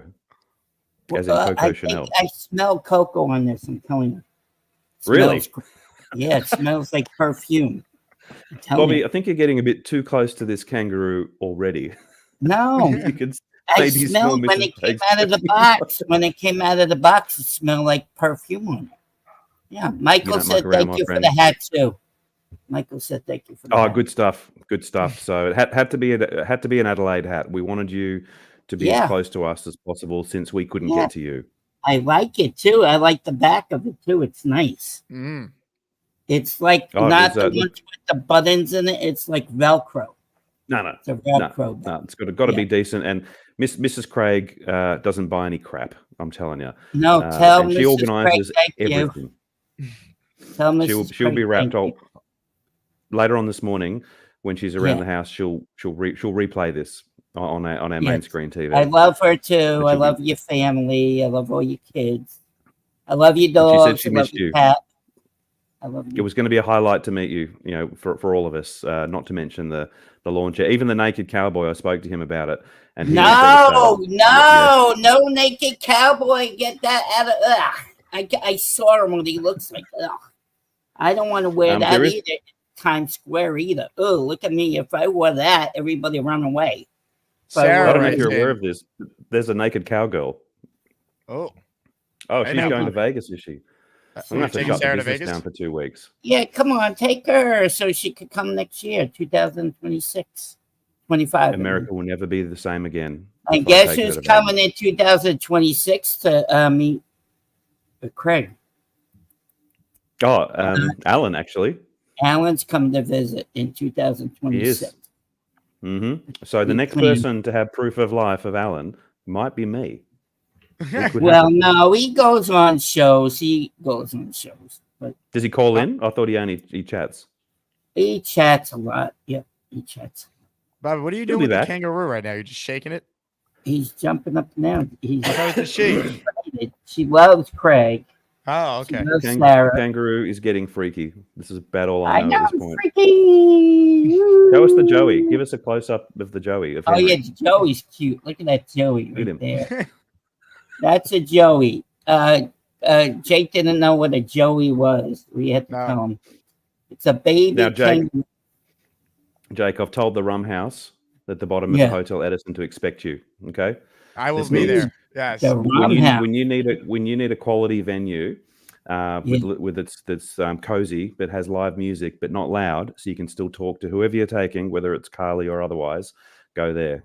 So I've said expect this guy. He's famous in New York City. Look after him. Give him only the best rye whiskey in his old fashioned when he asks for it. So you'll be looked after. I love it, Craig. You're the man. You gotta I'm be so sleeping with glad this you were able to not only come to the U.S., but instead of having to watch Zach Wilson for 2 games like you did last time, you actually got to see 2 wins and you saw Rodgers in person. I know I haven't suffered for decades and even longer as some people, but I have suffered, and also I've had to learn the Jets' history, so I've suffered in reverse. So it was the most amazing, and it was vindication about this is the right move. Obviously, a lot of games to go. We know that, but I'm all about the trend. Are we trending up or are we trending down? We're trending up. That is what's happening. Super Bowl bound. I've got the uniform on, mate. I've got to go to work and see what awaits me at the office, if anything's been done. Sarah's getting a coffee, and also Luke is getting his coffee too. All right, Bobby. I've got a lot of pictures to show them. Craig, thanks. you're the man. Thanks, mate. Always You're a the pleasure man. when you call. Take care. Ladies and gentlemen, Craig back in Australia. How about that? What a call. Hit the Craig emoji. Bobby naming the kangaroo Sarah. I mean, of course. Ladies and gentlemen, while Craig was on the line, first off, Tom Ace wrote in that he'll never forget hanging out with Craig for 30 minutes outside New Jersey Transit at Penn. Incredible. Bronx Jet fan gifted, count it, not 1, not 2, not 3. How about not 5? How about 10? 10 channel memberships, perhaps? Money. All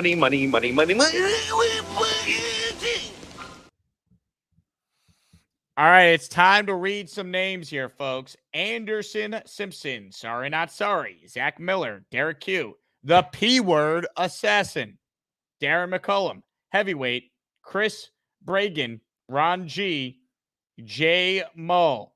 You are all as maniacs. Welcome. But wait, there's more. How about another 5 spot of channel memberships? Show me the money. Show me the money! Money. Clancy coming through like he said he would after I gifted him a membership, after the membership was basically gifted by a super chat we got earlier in the show from Metro Funny. Here we go. Lee Van, Gil, Top Cat Whirlis, Jesse P, and Spin to Ben, all officially channel members. Welcome. We got a super chat here from WD who says, let's see the Bills being a good team. Cardinals choked, Finns and Jags. Come on. Look, Bills are about to be tested next 3 games. We'll learn a lot about them. Ravens, Texans, Jets. Let's see how they do. You play who's on your schedule. They've looked good. They got the quarterback. We understand that. They've won the division 4 years in a row. Fine. Let's see how they look when they step up in competition. That's how it always goes. All right, we got time for 3 more calls. Let's go to the great Phenom who's on the line. He's next. Hey, Phenom. What a show you got going today, Jake. Merry Christmas in September, man. What can I tell you? Shout out to all the ass maniacs. Robert C. celebrates Christmas year-round, apparently. Unbelievable, man. But what a great show. So, I guess we should expect 300-yard game next game from Aaron Rodgers, right? The stats will tell you he's going to come close to it, if not exceed it. It's historically, this is a trap game, in my opinion. Jets come in with some confidence and then lay an egg. Yep. Of course, we have a complete team now, so the defense is probably going to do its job, but we still got to impose our will on Sunday. So that's what I'm looking for. They impose their will. They get the rookie behind the behind the line of scrimmage a couple times. They stopped their running game, forced them to throw, that kind of game. But just an awesome show, man. I mean, I tuned in, another hookup. I've never met Green Bean, never met Matt. So, my face should be in the place. Looking forward to meeting you again. Unbelievable. Let's go. Phenom's coming out. Love it. I mean, you support this fan base because we just didn't meet yesterday now. I mean, all of us have been fueling this talk. I mean, what a great fan base we have, man. And what, as maniacs, everybody comes together. We have a good time. We show each other love, respect. It's a wonderful thing, We could be doing a lot of other things, but we don't. We talk about football. We share our experiences. We have a great time. We show love. It's great, man. You're not going to find it. This is what the world's supposed to look like. And so that's it. But the more the merrier. We talking about picking up talent. We need to pick up as much talent as we have. The one sure thing in the NFL is going to be injury. So if Mr. Devontae Adams wants to come to New York, we should make a move. Alan Lazard will understand. He's been playing well, but of course, we want the big time talent. So looking forward to the run game being the running game. That the defense and the running game travels wherever you go in the NFL. So if that stays consistent, we're going to be a consistent team, man. And I've never seen what a beautiful last game Aaron Rodgers played. So no letdowns. Let's hammer them. Let's impose our will. Should be a Jet win. Phenom, you're the man, my friend. Always great to hear from you, and I'm glad I get to see you in person on Saturday at the meetup. That's awesome. That is great. He's right, man. I mean, Jet fans, this community, different breed, the best. Let's say hello to KJ in Colorado, and then we'll go to Dre to close this out. What's up, KJ? What's up, Jake? It's been a while. First, I got to ask, this wedding you're going to, that is an open bar, right? I mean, it better be is all I'm going to say. I was going to say, if it's not an open bar, you should just be going to the game instead. I'm going to need a celebratory drink. Yeah, 100% after that Jet win. But yeah, all this talk about this is a classic trap game for the Jets. Like, when's the last time we were good enough to actually have a trap game? So there's that. But what I'm thinking, you remember the Darnold's rookie year, the Broncos game at home, we run for like 300 and something yards.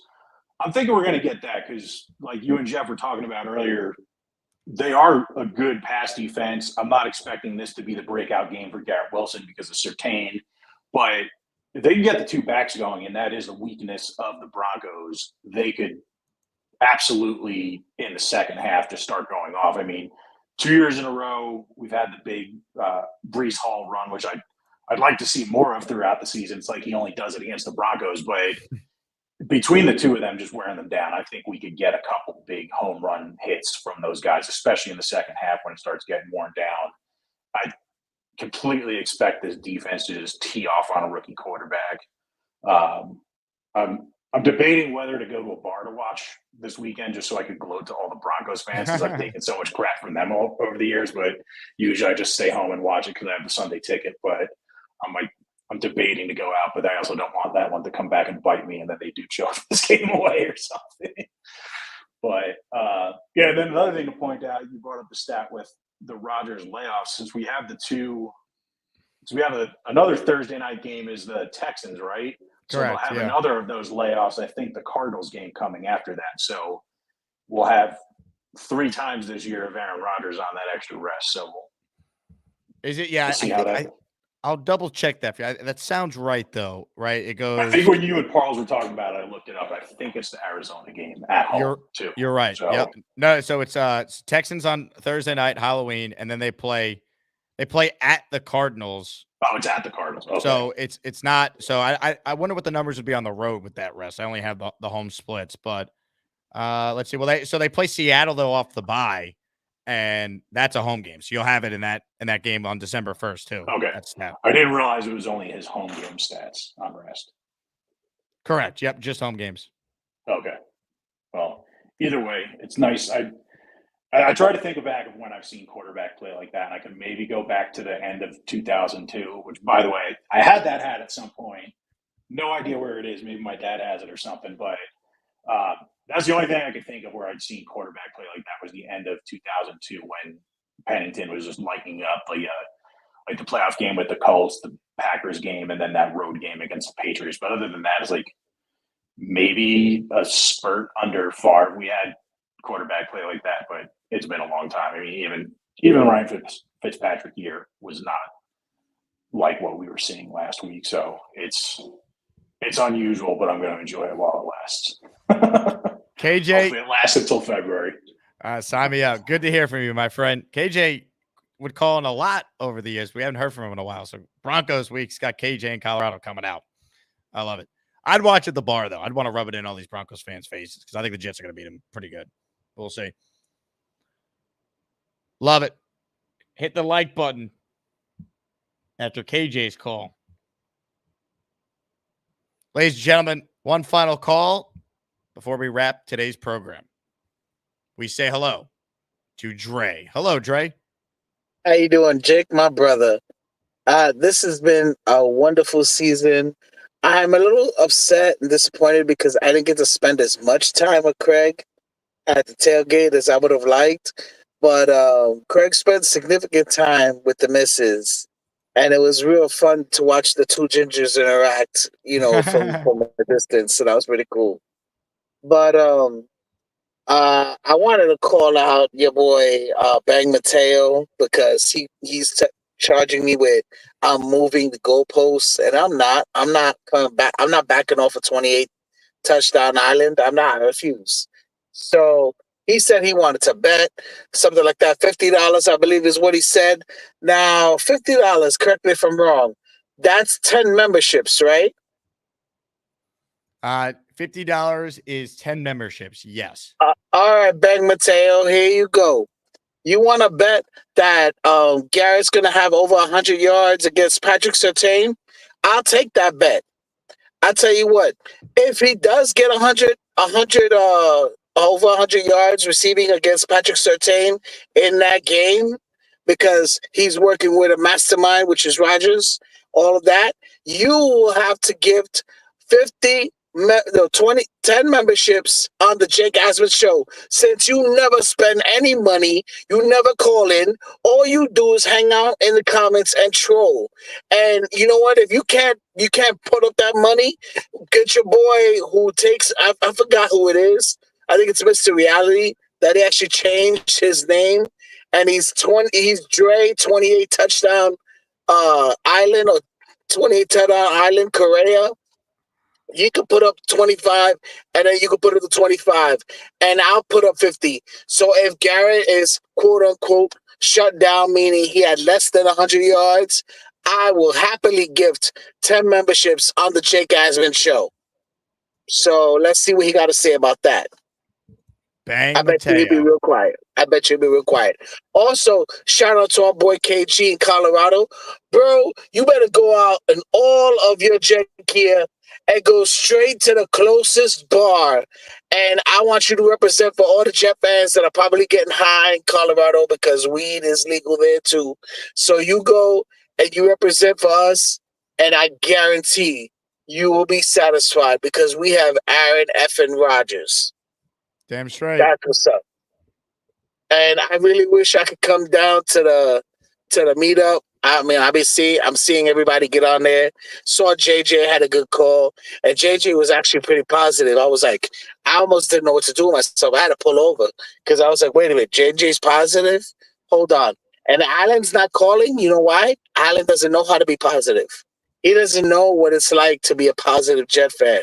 The funniest thing I think I heard today was Craig saying that he suffered in reverse because he picked the Jets, and then he started to see that we're up and down, up and down. We've got this great championship level defense, but no quarterback.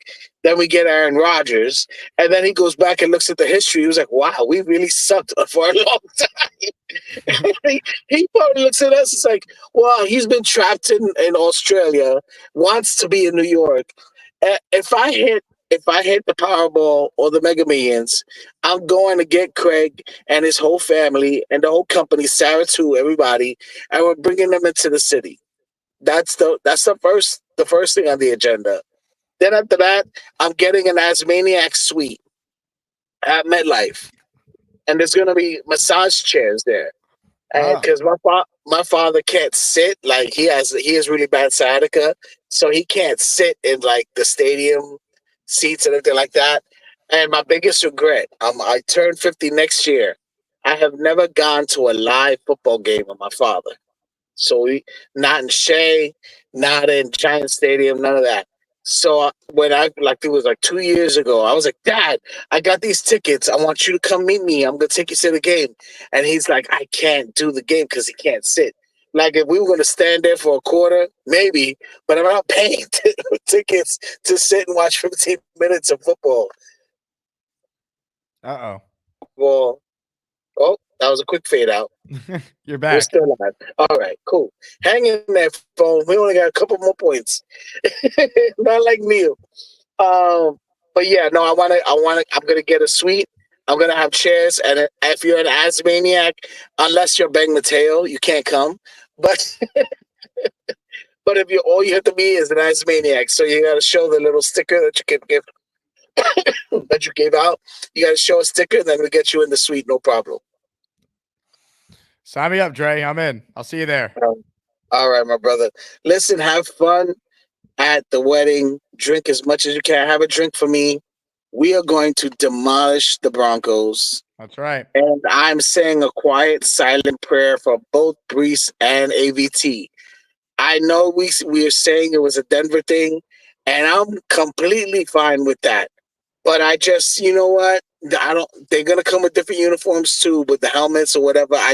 Whatever mojo that was happening with those teams, don't bring none of it over here. That's it. We're going to go through this game. It's going to be amazing. If we get Zach Wilson on the field, like Craig said, yeah, he's going to get on the field for 5 plays. I want him on his back all 5 plays, whether he's handing the ball off or not. I don't care.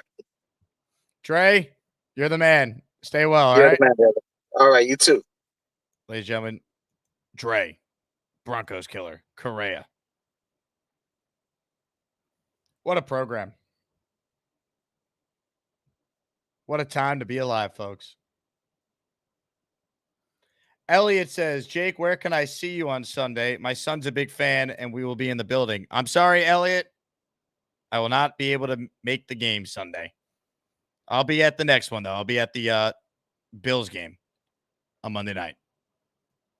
But I got to watch this game on TV, do the YouTube show in a tuxedo, and then go to a wedding right after. So I can't make it.